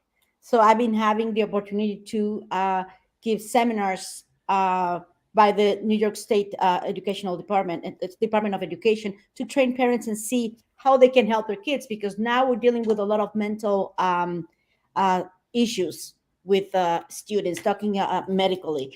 And that has been a great opportunity for us interpreters here. We're doing it remote, so there's a lot of webinars now that we're interpreting remote. So there's more work for us. The only thing that I would tell you was challenging. I had a couple of medical interpretations through the phone. So it would be like a nurse going to a home of a person, and the nurse has a mask, the patient has a mask, and I have the phone on speaker from the nurse, and I would be sweating. I would get headaches, because I would be like, could you repeat that? Could you repeat that? And that's not my way of interpreting. I don't No, usually ask that many questions, but we're all dealing with this, you know. Mhm. that's interesting. I hadn't even thought about that. Absolutely. And Juanita? I think that it's been a good change. It's very frustrating sometimes because I usually ask my clients to think of Obama when they're going to speak and just try to imitate former President Obama, because you find the best orators on TV or in the radio or something. And then if you ask somebody, could you please slow down? What's slow for me may not be slow for the other person, or vice versa. So I give them the example. I've learned how to change my instructions before, or my pre-sessions before I start. And I've learned how to be resourceful, like compare people to Obama, and then, oh yeah, I remember. And all of a sudden they know how to speak slowly. I love Or that. it's like there are a lot of things that have changed for me. And I think working remotely is better in cases where there are national organizations who are having conferences and they don't need to travel anymore. They can all have it in Zoom or in any other platform, so I can participate interpreting for other people without flying somewhere, or without moving from my home, which is good. Yes. It has its pros and its cons. Absolutely. It gets a little lonely too, but yeah, absolutely agree. So I do have a question from Linda. You're asking if there are transition programs that would enable high school and college students with a seal of biliteracy to be trained as translators and interpreters. So the answer to that is yes. We are very happy that we have been really thinking about this. And the reason for that is because I had the honor of teaching a course for bilingual students here in the state of Georgia, and I taught it for 2 years, and it was one of the most rewarding experiences for me, but for the students. And actually a couple of the students actually work for our my other organization, which is a language services company, and it's just amazing to see how they blossomed, because they realized that their bilingual skills were important and they could make a difference. And so we have been exploring the idea of creating a course that can give students a really good overview of education, medical, and legal, so that they can have a little bit of an idea before they go into the world and explore a certification process. So we are working on that, Linda, and I'll definitely keep you posted. But yes, it's a great initiative. So, but so I really appreciate your time, and Maria, Jessica, and Juanita, thank you for the work that you do in our communities, and the difference that you make in everyday lives of people, of children. So I really appreciate it, and thank you for the work that you do for NATISL. So, and I appreciate the platform and the space to share our fields, and whatever questions you have, please feel free to reach out. We're always happy to help. Yes. So thank you. Thank you very much. Thank you. Thank you, everybody.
Good afternoon, everyone. Thank you for joining us today.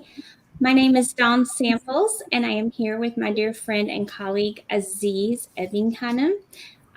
Aziz, welcome. I'm so glad we get to present together today. Thank you. Feel the same. Yeah, I'm excited to be here and hoping to share good information with people. So we have just a little bit of information we'll share with you. I am actually the director for professional learning here at Avant Assessment. And Aziz, do you want to share what your role is at Avant? Absolutely. So I work as an account manager, a part of the account management team. So I work with a lot of the language programs in the K-12 world, as well as HR managers in corporate and government entities. So that's basically my realm. And then we do a little bit of work here and there, whether it's content related or operational. So mostly account management. So Aziz and I today, we're going to give you guys some background information, I guess, about testing. We both work for Avant Assessment, which is a proficiency testing company, and it is one of the tests that is approved for the Global Seal of Biliteracy and for the State Seal of Biliteracy in a number of states. And so we're going to start off today with Aziz sharing with you some information about the test itself, how it works, what it looks like. And then I will end the session today giving you some tips and tricks for things to do as you prepare to take the test. So Aziz, I am going to let you take over here, and I can click for you. You just tell me when if I don't do it for you in the moment. No worries. All right. Sounds great.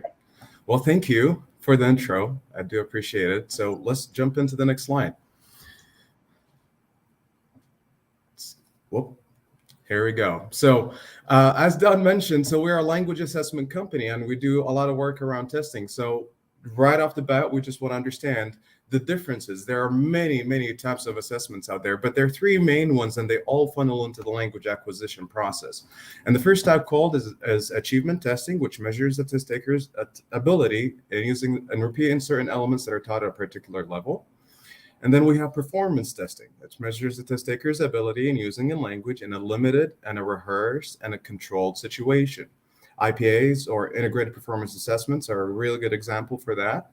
And then proficiency testing, of course, measures the test taker's ability in using the language in a real world, in a non-rehearsed context or a situation. And that's what our tests are all about. Again, as Don mentioned, so we are focused on that proficiency-based assessment. And then we're trying to measure proficiency and how you're able to use language in these different contexts and situations. Next slide, please.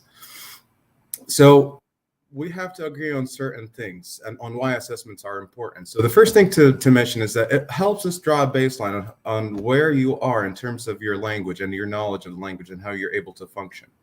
It also helps in outcomes of what you can do in your regardless of where you are, whether you're in a classroom, a teacher teaching students, or you're in the workplace. And then it's also important to rely on tools that are standards-based, as they're backed by research. It helps you, get a better sense of where you're at. And it's a lot of people agree on these standards. And then, of course, it generates the data that helps you, or that is used to mirror and reflect your language ability. Again, who's your target, whether it's your students, are you a tutor, are you an HR manager? It really gives you an idea or a mirror on how your team will be able to function. So at the end of the day, it gives us a summative value of how effective you or your team are going to be able to function, whether you're in a workplace or you're teaching in a program, and then improve your methodologies in that space. Next slide, please. Okay, so let's talk a little bit about STAMP. So what is STAMP? So stands for Standards-Based Measurement of Proficiency. It is a fully online test. And then it was developed about 21 years ago at the University of Oregon at the Center for Applied Second Language Studies. So a lot of long years of data aggregation and content development and updates. Of course, it's used to measure the ability to communicate the language as a proficiency test. So we're talking about how you're able to use a language in a non-rehearsed context or a situation. We'll keep that in mind. And then, of course, it's used to monitor progress and growth if you're in a language program, as well as seeing how the program is really pushing you to reach your goals. We have a few types of this STAMP assessment. Maybe types is the best way to call it. So we have the 4S, which is appropriate for the adults. And then if your target is the elementary level, then we have a 4SE, that stands for elementary. And then for the heritage speakers or native speakers of languages that are not typically taught in schools, we have the STAMP WS. And we'll cover that in a second. All right, so the STAMP stands for standards-based, and these are the standards. So the STAMP itself is based on the ACTFL standards, the American Council on the Teaching of Foreign Languages, and this is a crosswalk between the STAMP scale and the other common proficiency scales. So it really gives us an idea about especially if you're coming from a different sort of linguistical background, it gives you an idea how you're able to sort of correlate between the score that you got on the STAMP test in, for example, the ILR or the CEFR, the European framework. And if you're familiar with AP, then this is how it also works with the AP exam. So the standards are long, so there are descriptions provided in terms of what a novice low mean and what is a novice mini mean and so on. So a lot of research is done in there. So again, going back to the standards base and how it's important to have these standards to rely on. Next slide, please. All right, so we mentioned that the STAMP test is fully online, but it's also computer adaptive. What is that supposed to mean? So Don, I'm going to pick on you here. So Don, you're taking the French test. I know you speak French. So in the first group of questions, Don was able to answer with higher levels of accuracy, let's say over 50% of accuracy. So the computer would realize Don is doing relatively well. So let's push her to a harder group of questions and see how she's doing right there. She continues to score with higher levels of accuracy, then the computer would just have her continue on that advanced level path until she finishes the questions of the reading, 30 questions reading or 30 questions in the listening. Then she will be placed in the appropriate level of proficiency. Next slide, please. So the receptive skills inform leveling of the productive skills. So remember, we had Dawn placed in after she was done with 30 reading questions, that she was placed in advanced low, for example, and the writing prompts will be around that advanced level. So the difficulty of the writing prompts will depend on the score that you got in the reading. Same thing goes with listening and speaking. Again, receptive skills will inform leveling of the productive skills. Next slide, please. All right, so these are examples of what you can see on our tests. Of course, you can always go on our website, check our sample tests, and poke around them. It will be a really good experience just to see and understand what the difficulty of the questions at each level of proficiency, see how you're able to, the writing or the speaking, just have a better sense, especially if you're planning to take the test and to be credentialed by the Global Seal. All right, so what we just saw was the 4 skills: reading, writing, listening, and speaking. And on this slide, this is more specific to the STAMP WS. So let's say you are a speaker of Vietnamese. You will have to go through a couple of pages of can-do statements. Depending on how you're answering these questions, that will give us a self-evaluation score, which will determine the difficulty of your writing and speaking prompts. So this is more of like a semi-adaptive nature of the test, but it still gives you prompts that are more appropriate to your level of proficiency. And of course, the STAMP WS will also qualify you for the Seal of Biliteracy. Okay, so if you're an admin or a teacher, you'll be able to see how your students or your cohort is doing generally. On this particular snapshot, you'll be able to see how the entire cohort is doing for each skill: reading, writing, listening, and speaking. And of course, the composite score that averages all 4 skills. On these little charts underneath, you'll be able to see how the entire group is doing for each skill. Again, but this will be against the STAMP scale, or as it ties to the ACTFL standards. It's nice to see some bell curves We don't want to see a whole lot of outliers, not a bunch of overachievers or underachievers in the same class. So we just want to generate a very good sense of how they're doing. And then at the same time, how can we improve them and set our targets and goals? Next slides, please. All right, so drilling down to the individual report, which is really going to be critical for people who are trying to improve their own language skills, or on the other hand, if you're a teacher, again, or an admin, you want to focus on how can you tailor these efforts to this individual. And the individual report will provide really good information in terms of the level of proficiency where you're at, meaning what can you do with your current language skills.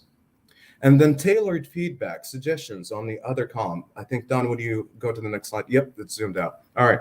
So the suggestions, these are tailored this is tailored feedback for this individual on how to improve to the next level of proficiency. So again, if you're trying to get a better sense of where you're at, and this is why assessments are important, we want to know where we're at. I don't want to speculate. And then once we know, we have information to help us improve. And this is the first step to take in terms of increasing or have a better language proficiency in that sense. And then the next slide. And pass it on to Don. Thank you, Aziz. So hopefully that gave you all some ideas of what you can expect when you go to take the test, what it's going to look like, a little information about maybe how you're going to progress through the test so you understand how it's adaptive.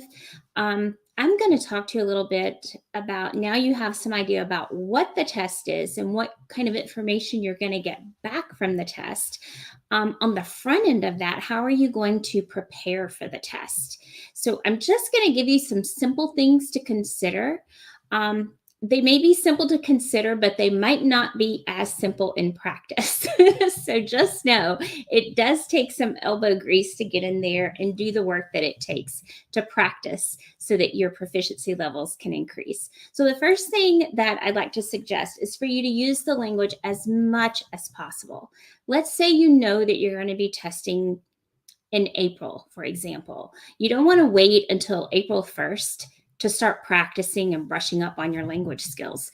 You need to really be making an effort to use the language as much as possible. Seek out opportunities to practice, use resources online, tap your friends who speak the language. Whoever it may be, you want to have as much practice as possible. And you want to remember, this is a proficiency test. It's not a perfection test, right? So it's about how well you can communicate a message, how much detail you can share in that message, but it's not necessarily about how perfect your language is. So try not to get too hung up on everything being exactly perfect, because that will keep you from practicing, right? So you need to practice as much as possible and use the language as much as possible. The second suggestion I'd like for you to take is to do the self-assessment that's available to you on the Global Seal of Biliteracy's website.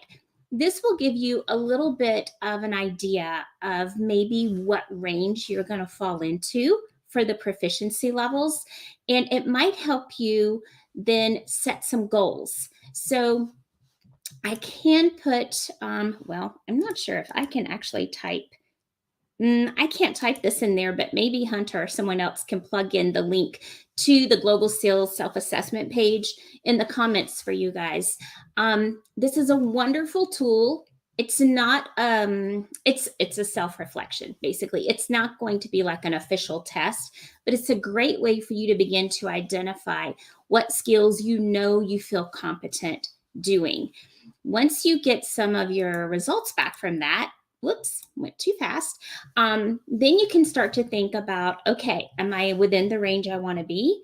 And if I'm not, what do I need to practice to reach that level? So you can start to set some goals for yourself so that your practice is productive practice and you're moving towards the goal that you have for yourself. The third thing I'd like to suggest is to make sure that you're practicing all 4 skills. Each of these skills, as Aziz mentioned, are going to be really critical to how you progress through the test. Your receptive skills are going to inform what kind of prompt you get for your productive skills.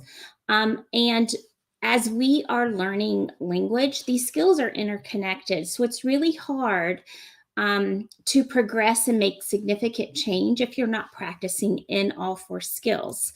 So make sure that you're taking the opportunity. Thanks, you guys, for plugging that in there. Make sure you're taking the opportunity to practice in all 4 areas: reading, writing, listening, and speaking.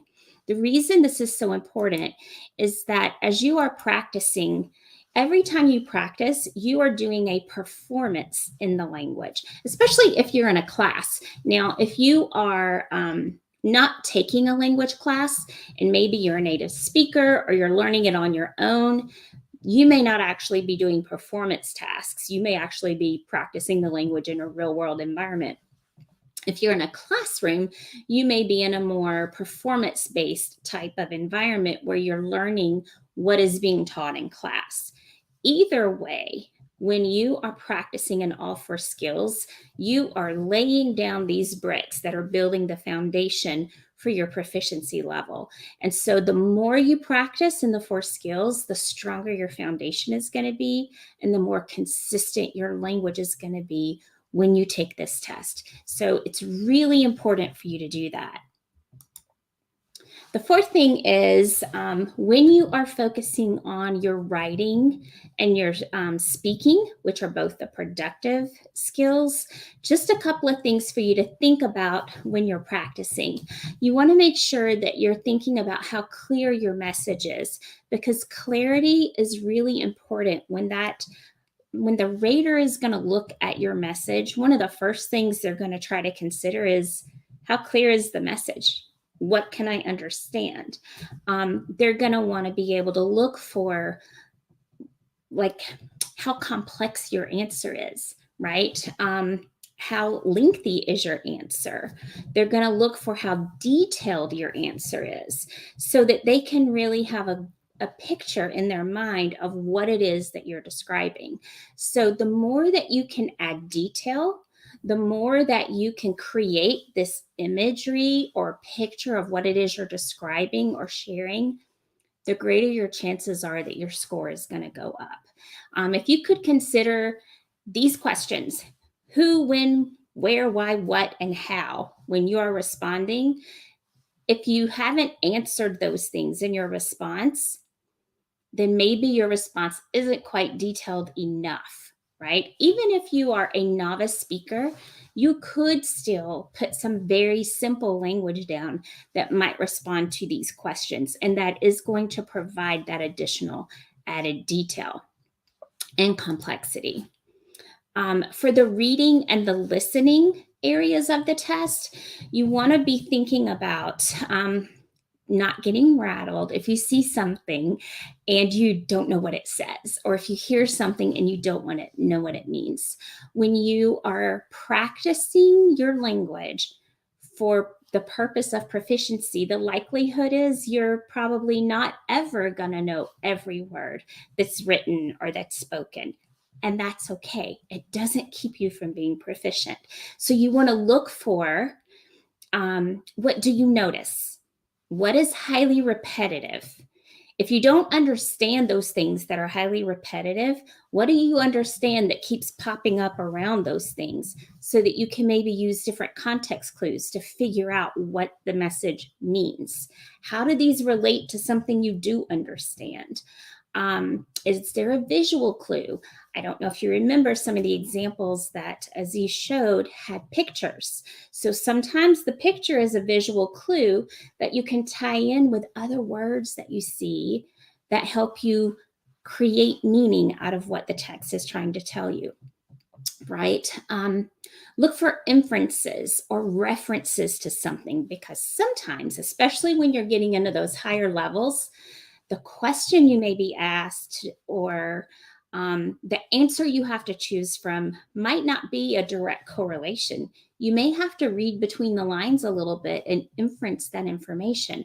So practicing those skills will also be really important for you. And then what kinds of verbs and tenses are you seeing in there? What kinds of things do you see that you can connect with something you understand to create meaning and understanding? So, like I said, it's not a matter of translating or interpreting necessarily. It's a matter of being able to understand the message and how well you can understand the message. Okay? Okay, the next one I hope I made clear enough. Number 6, do not use English at all on the test. This, I cannot tell you how important this is. And here is why. What if you've written this beautiful paragraph and you've described all kinds of things, but there was one particular word you just could not remember how to say, so you just kept putting that word in English? Well, you guys, I just have to tell you, when English is in your response, it is as if you put a period right there every time. So when that happens and your productive language is being scored, you're going to have a whole lot of choppy pieces of sentences that don't give a full thought because you used English. So you want to try to use strategies like circumlocution, try to think of another word. Just don't use English, okay? That is automatically going to bring your score down. Okay, so try to stay in the language 100% of the time, and it will help your score, even if your language isn't perfect. I promise. Okay. Number 7 is take a risk. This is another reason it's so important for you to be practicing, because the more you practice, the more confident you're going to feel. And the more confident you feel, the more likely you are to take a risk. Try putting new things together. And if you're not going to use any English, you're going to have to try to put new things together so that you can avoid repetition. It's not going to increase your score if you have this huge paragraph that's the same sentence over and over. I like dogs. I like cats. I like birds. I like fish. That's like, you know how to say one sentence and you know vocabulary. You want to try to avoid repetitive sentences like that. You might want to say, I like dogs, but I like cats more. That is automatically a much stronger response than I like dogs, I like cats. So you want to try and think of ways to express something, even if you're not super confident doing it. Take the risk. If there is ever a time to do it and go for it, it's on a proficiency test.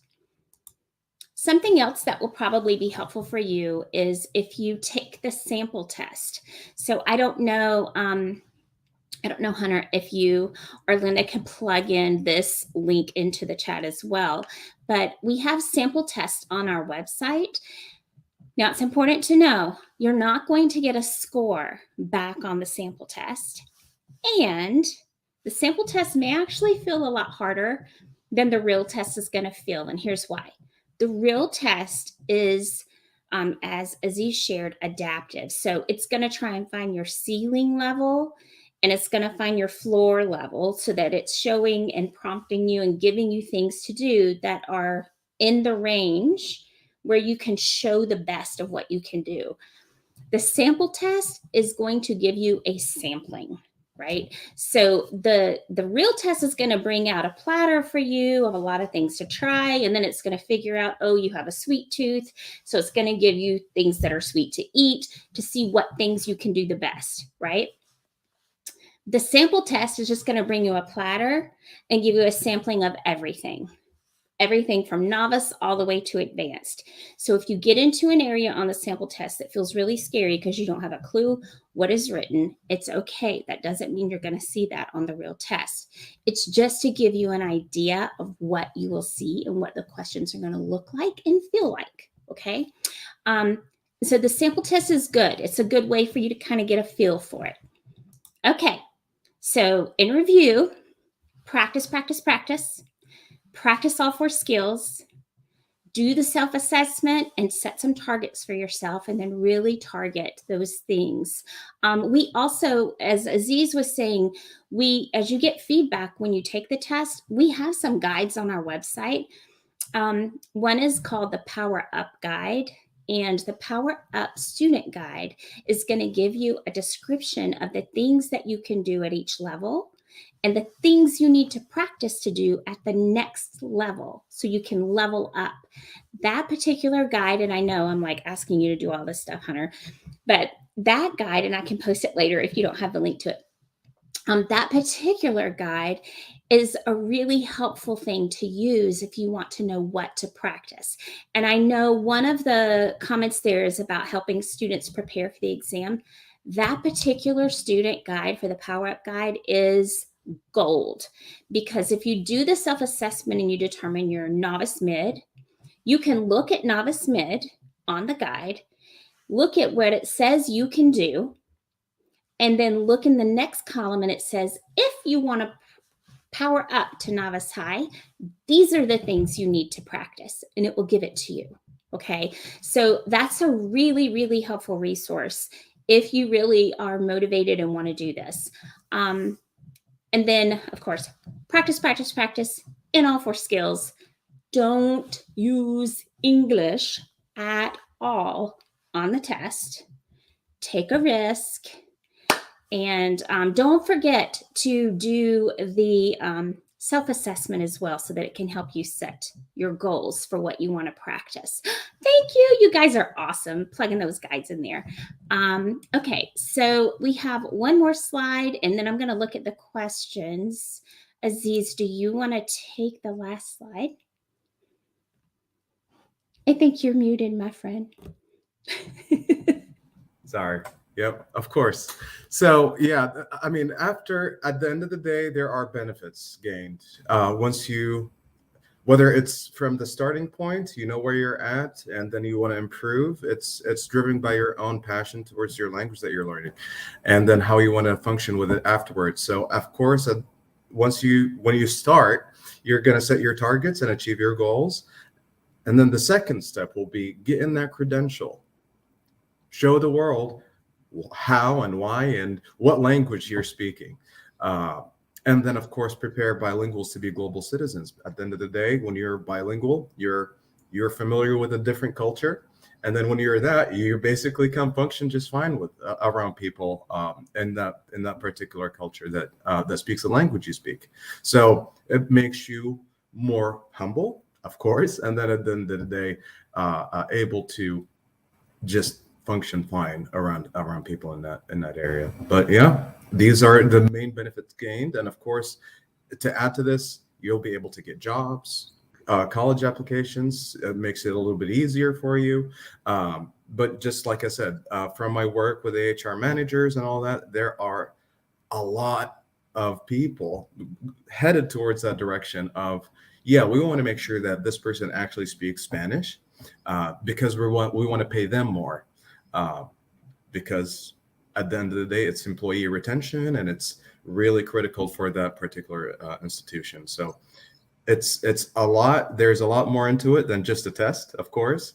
And like Don mentioned, it will help you reach the goal that you're hoping to reach. And at the end of the day, you'll improve, and you'll be a diplomat, as the analogy that I like to use. So, yeah.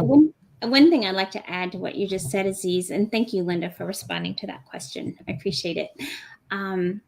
Is that in my former district, we often had like a task force of community leaders, business owners, teacher leaders, teachers, students, all part of the task force, really looking at what the benefits were for having these second language skills and intercultural competencies.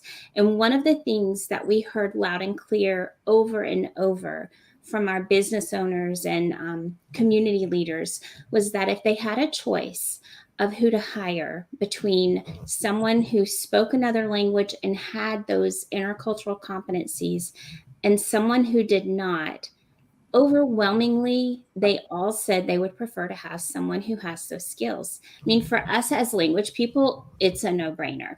But if you are learning another language or you want to learn another language, it is critical to give you an edge for a job if you get those skills and you have a credential that shows that you can actually communicate in the language.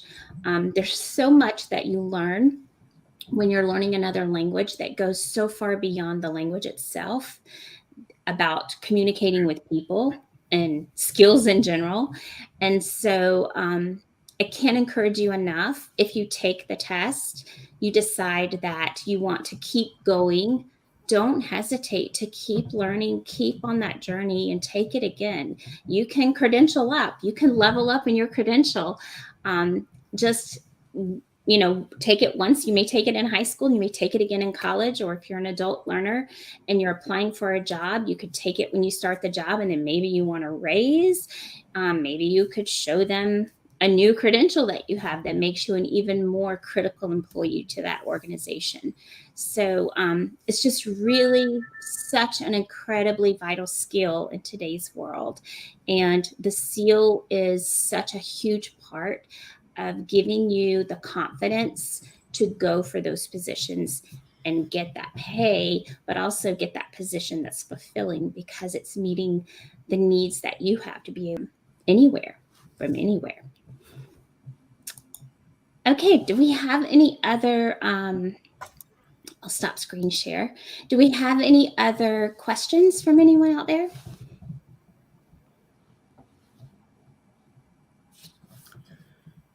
I was trying to see if I missed anything. Yeah. You can find a lot of resources on our website, avanassessment.com, about the tests. There are user guides, anything that you need to know about setting up your technology, about getting a proctor, about practicing for the test, the rubrics, the guides, everything is on the website. There's also all the contact information for our support team. If you are taking the test or trying to get set up, or you have questions, or you can reach out to me or Aziz. We'll be happy to answer any questions that you may have as well. And then there's one question I'm reading on the chat here, more about individualized coaching. And comparing it to the TOEFL or the IELTS exams. Of course, I want you to have your take on this, but I just want to mention, like Don, again, like you mentioned, there are resources on our website, writing examples, the sample tests, the Power Up Guide. All of this information can really guide you in terms of what you need to do to improve your language proficiency. But at the end of the day, proficiency is this broader umbrella that will have, you won't be coaching, or individualized coaching will help you go up the levels a little bit.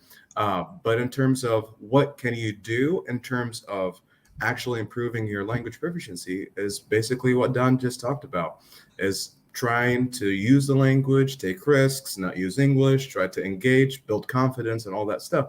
So it's that piece that is really critical, because at the end of the day, improving your language proficiency is mostly practice.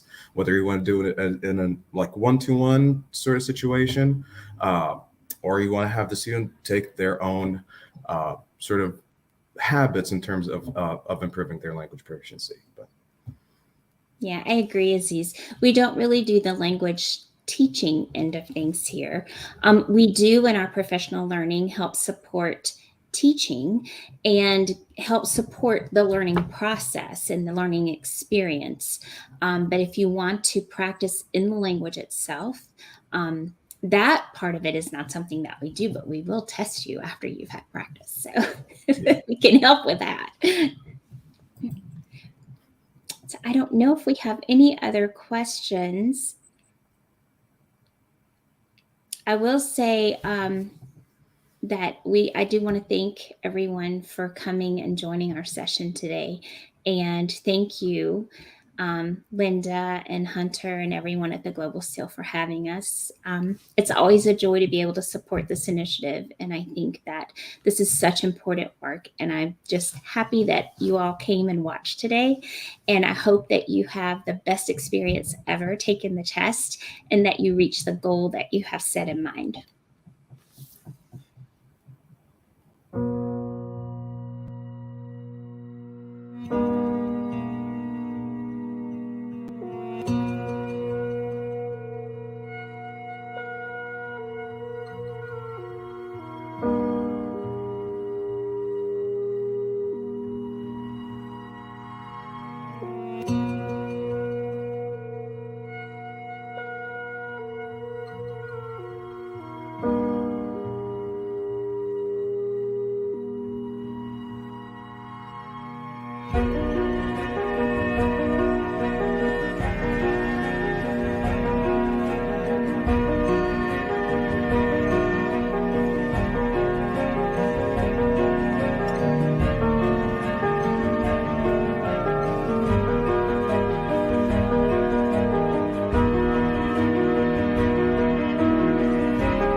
and thank you for joining us for this final session of Global C.R.E.D 2022.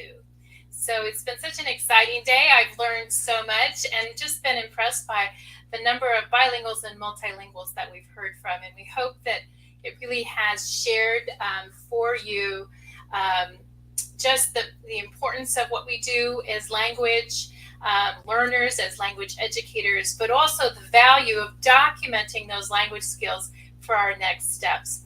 And so that's exactly what this session is about. It's about our next steps for the Global Seal. Who we are, well, first of all, I'm Linda Ignatz. I am the Executive Director of the Global Seal, and so excited that we are a free program that provides language credentials to language learners, language users, and language educators. We really truly believe that if we want business, we want careers, we want others to take us seriously as language, that language is a skill, that language is worth being paid for, as we heard from our translators, that we do need to credential languages, that they need to be documented, because there are a number, as we heard again from our translators, from our others that presented today, there are a number of levels of language skill, and they're all purposeful, they're all meaningful, and they're all useful.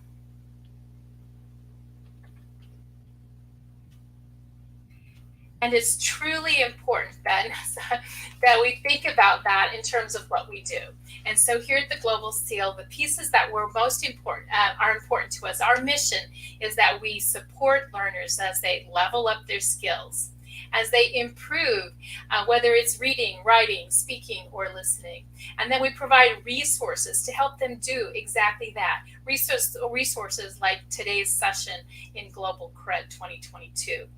We also want to provide ways to leverage bilingualism. In other words, how can a learner who has language skills, how can they document those skills? How can they highlight them on resumes, on their CV, or a LinkedIn profile? How can they share them on social media? How can they articulate what their level of skill means and how they're able to use that in the workforce? And how can we, as the Global Seal, provide opportunities to link our language learners to those career pipelines that are in desperate need of bilinguals and multilinguals to serve? And so those are the things that drive us here in our offices, and how are we going to accomplish that, and what will we do? And so what we offer as a Global Seal is a language recognition for bilinguals of all ages. In fact, I like to say it's a language recognition for all, really representing all language learners. And we don't care where you are on that proficiency pathway. We want to encourage you, we want to recognize you, and we want to provide you with the tools and resources to level up. And so you're going to notice on the left a ribbon. This is one of our new pieces that we're working toward this year.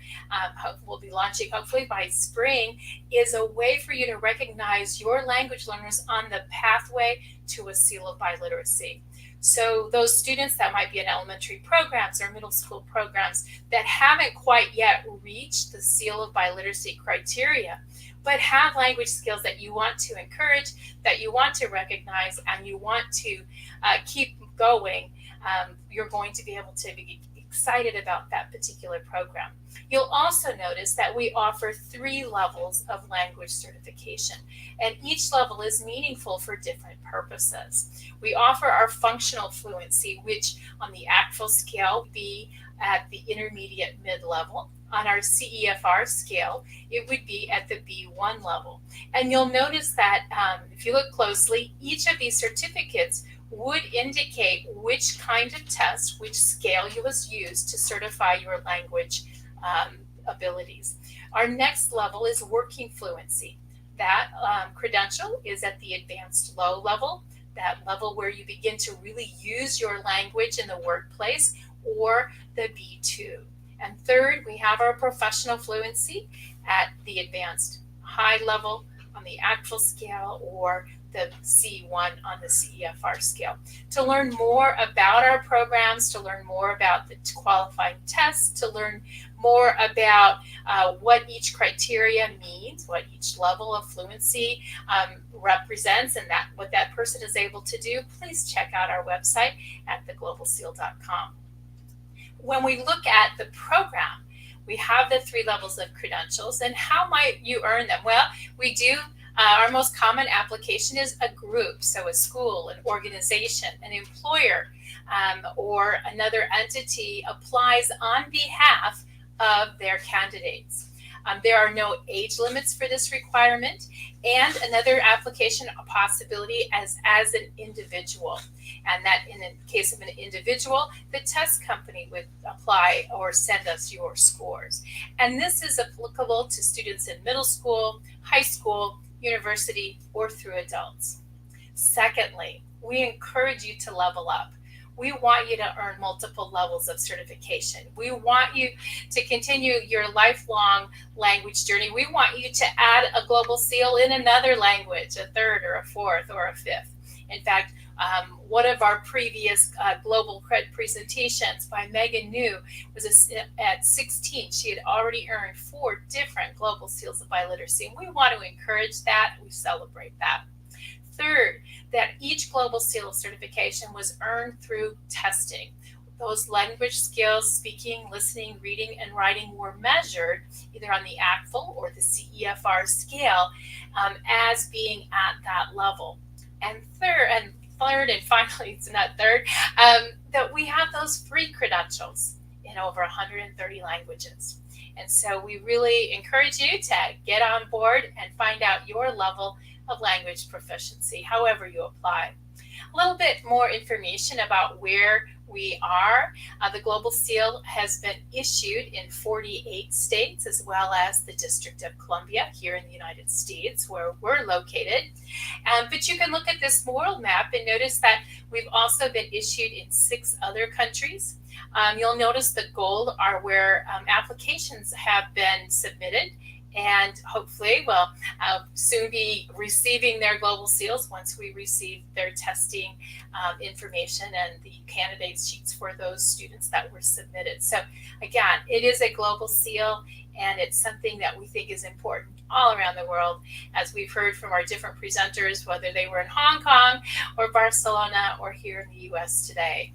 The Global Seal program, who are those participants? Well, we have a number of colleges and universities that issue the Global Seal certification to their students as a way to empower them, as a way to help them highlight their language skills, whether they have a major or a minor, or are working in a language for specific purposes program where language is a true complement, whether that is in business or in medicine or engineering.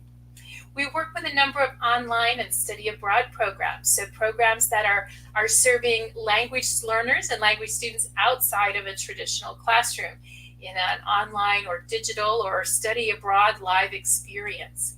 We work with employers who have needs and would like to not only recognize their bilingual employees, but identify who they are and what their level of skill is in order to meet customers or clients, in order to perhaps expand their business, whether that's locally or internationally. One of the exciting groups we work with are community-based heritage language programs. These are programs where a language that may be spoken by parents or grandparents or by the student themselves are taking place in classrooms on Saturdays or Sundays or weekends or evenings. And they are truly passionate individuals, and they're providing an incredible service by teaching languages that aren't often available in a traditional classroom setting or school setting. And so we work with a number of these programs to not only recognize their students, but to provide efficacy and outcome measures about their success. And they truly are successful programs. And of course, there's the middle and high school students. That's a large part of our certification process. And finally, we already mentioned there are individuals who say, I've been working on a language, I have a language, I've used a language, I'd like to get it measured, documented, and perhaps qualify for a pay differential or a different kind of job that I might be interested in. So how does the Global Seal certify biliteracy? Well, we look at two pieces. We look at biliteracy, so 2 languages, and we look at literacy, which is not just speaking and listening, but also those reading and writing components that make up literacy. And we have 2 ways of measuring your first level of what we call your first language, your dominant language. Sometimes it's a native language, sometimes it's the language of home, sometimes it's the language of school. We talk about your first language as being the language in which you are most confident and most comfortable speaking, listening, reading, and writing. That may be a home language, but it may be a language that you acquired at the school, primary school or level. So whichever way you qualify, that first language can be measured through educational documents such as a transcript or a graduation certificate, or it can be measured through a test of your L1 or your first language. The second language, your third or fourth or fifth, is measured through a proctored proficiency test. And so together, those 2 pieces make up your biliteracy evidence for us. And I mentioned again, that's the first language is where you are most comfortable. And your second language is the one that you're maybe less comfortable, but we hope you'll get very comfortable and be able to use that for the rest of your life.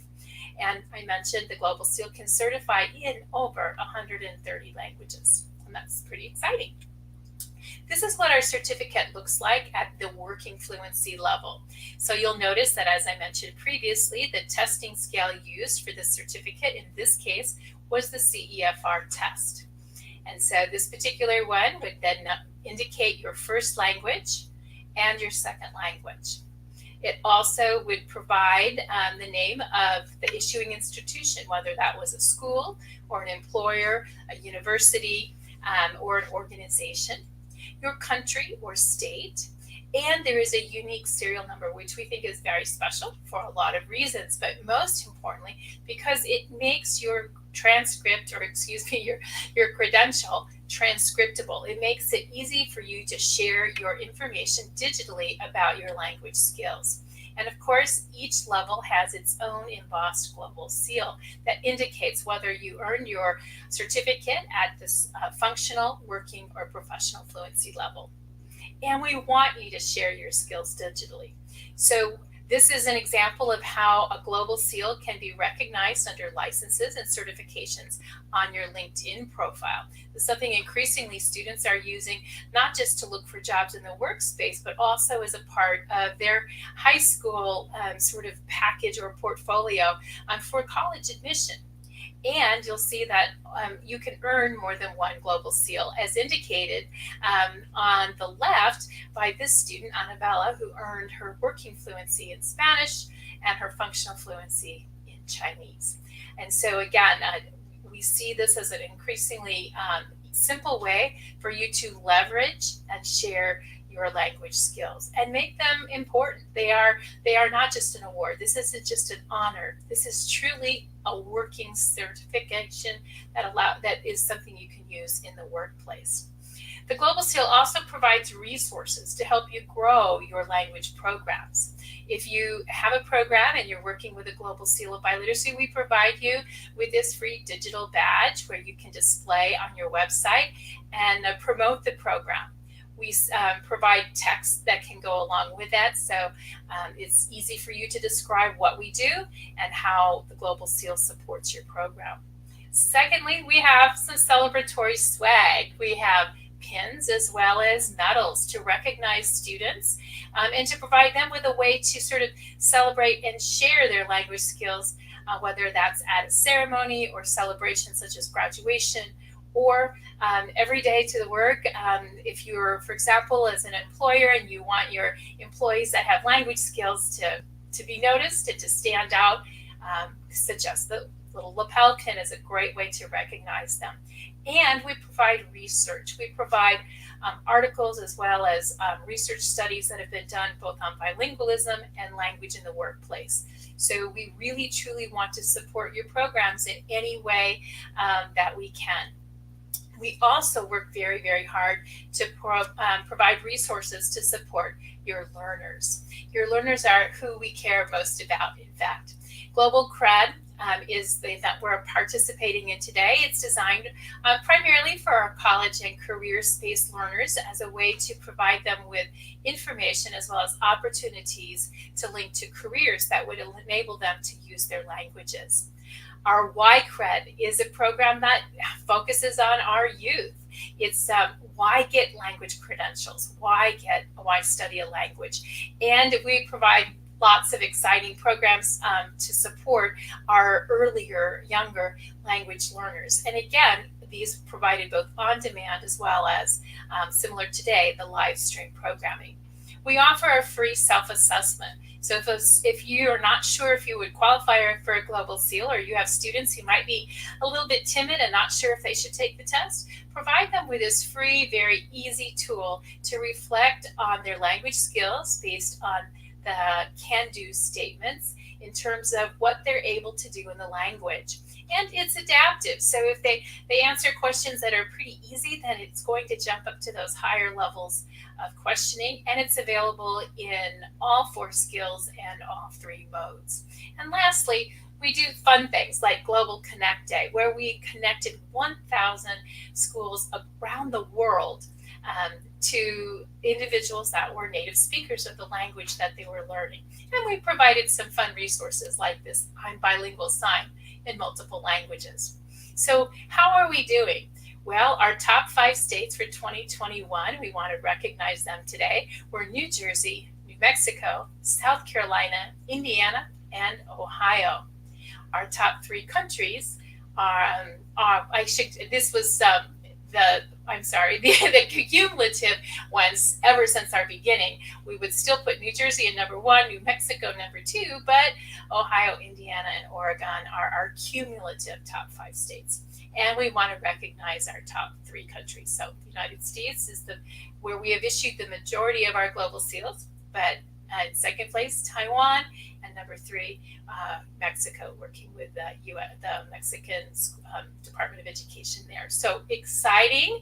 We can't wait to see who might be the top 3 or the top 5 next year. And if we look at our top languages, interestingly enough, maybe not surprising to many of you, Spanish makes up about 70% of the Global Seals issued. But we also see a number of other languages being represented here, including Latin, which is also recognizable by a Global Seal of Biliteracy. But we were really excited to see some of our heritage language groups equally represented. For example, our Polish, Russian, and our Tamil groups as well as the courses that are typically offered in a traditional high school or college program.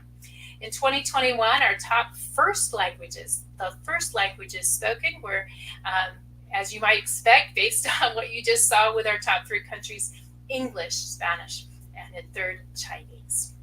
The Global Seal fluency levels by category. This might be interesting data to some of you who are curious about where those certificates lie in terms of functional, working, or professional fluency.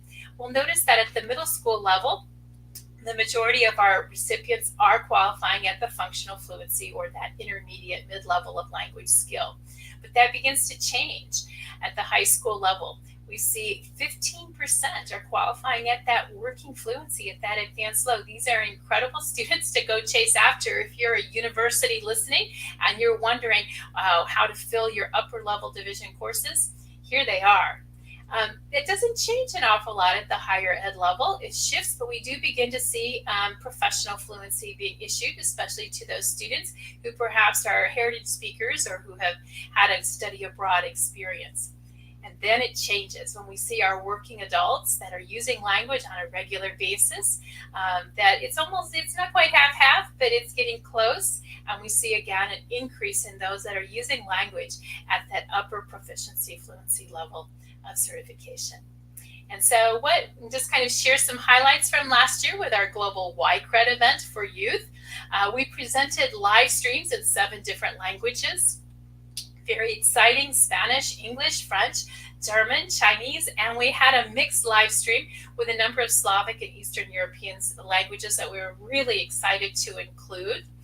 We also included that on-demand content, like this one from Ross Jones about how to learn a language and travel the world. And we saw students and teachers using the program and the excitement that it generated when students were actually a part of a global event. As you can see from the map here, we had students participating from all over the world at the high school and middle school level, which is truly exciting. Our Global Connect Day, which I referenced earlier, we saw students like these young ladies from Brazil, and their teacher, Vilma. She mentioned that she was so happy and proud to see her students talking in English in such a confident way. And she shared with us how nervous they were because it was the very first time they had ever spoken to a native English speaker, and they did great. Or Christopher, who shared his class that studied or had their interaction, their interview, their native speaker from Argentina, and how they learned some regional expressions, those modismos. I had the personal joy of working with a class from Mongolia that was learning English. And again, it was their very first time in speaking to a native speaker. And they were so excited, and it was such a fun event for me to just share and to be a part of this incredibly cool global multilingual world that we're a part of. And it is, in fact, that. Students love this experience. So if that's something you're interested, keep in touch because we'll be doing it again. So what's next for Global Seal? I mentioned our goals around leveling up, leveraging bilingualism, and linking our speakers to opportunity. And so along the level up, we talked about our complete pathway for all with our elementary and middle school sort of pre-SEAL program, where we really want to recognize those steps, each one of them, as they get closer and closer to achieving their first seal of biliteracy.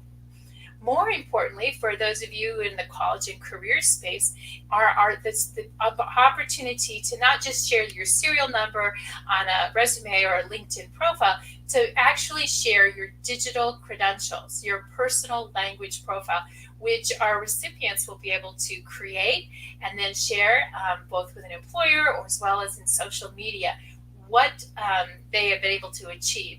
Not only will it list the Global Seal certificates that you've earned, but it will provide with your employers a description of what that means you're able to do in the workplace.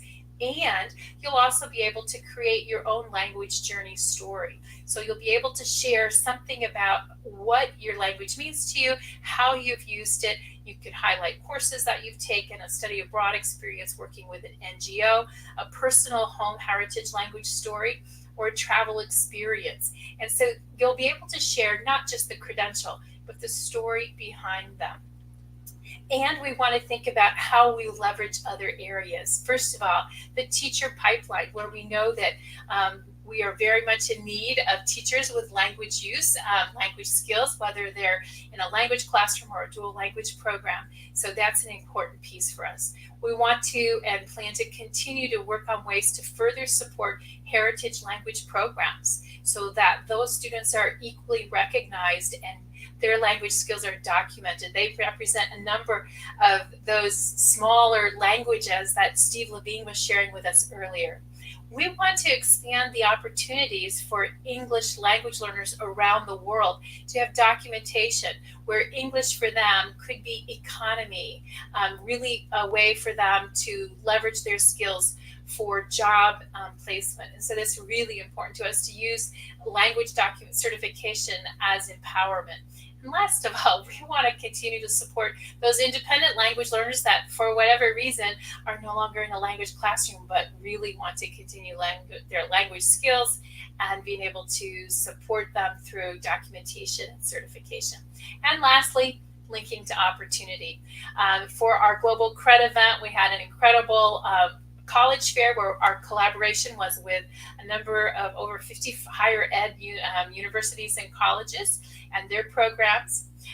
Employer collaborations, for example, we're working with the Illinois State Board of Education, which recognizes the Global Seal as that language test or proxy for teacher certification for our bilingual education and world language educators.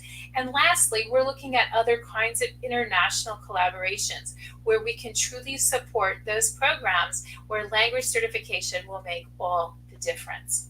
So join us as we support language learners to level up their skills, to leverage their bilingualism, and to link to future opportunities. So we want to invite you to join us to help us fulfill our mission to empower and equip all language learners by sharing the word, by getting yourself your own language certification and your own Global Seal of Biliteracy, whatever your age and whatever your language level of proficiency.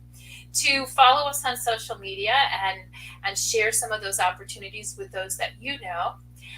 To sign up for our newsletter to stay current on the news and updates and when some of these programs I've sort of outlined will be available, and to follow us on our YouTube channel where you'll be able to see archive viewings of the programming that you saw today, as well as other past Global CRED and Global Wide CRED sessions. So I want to thank you all very much again for joining us today and for finding out what's next for the Global Seal.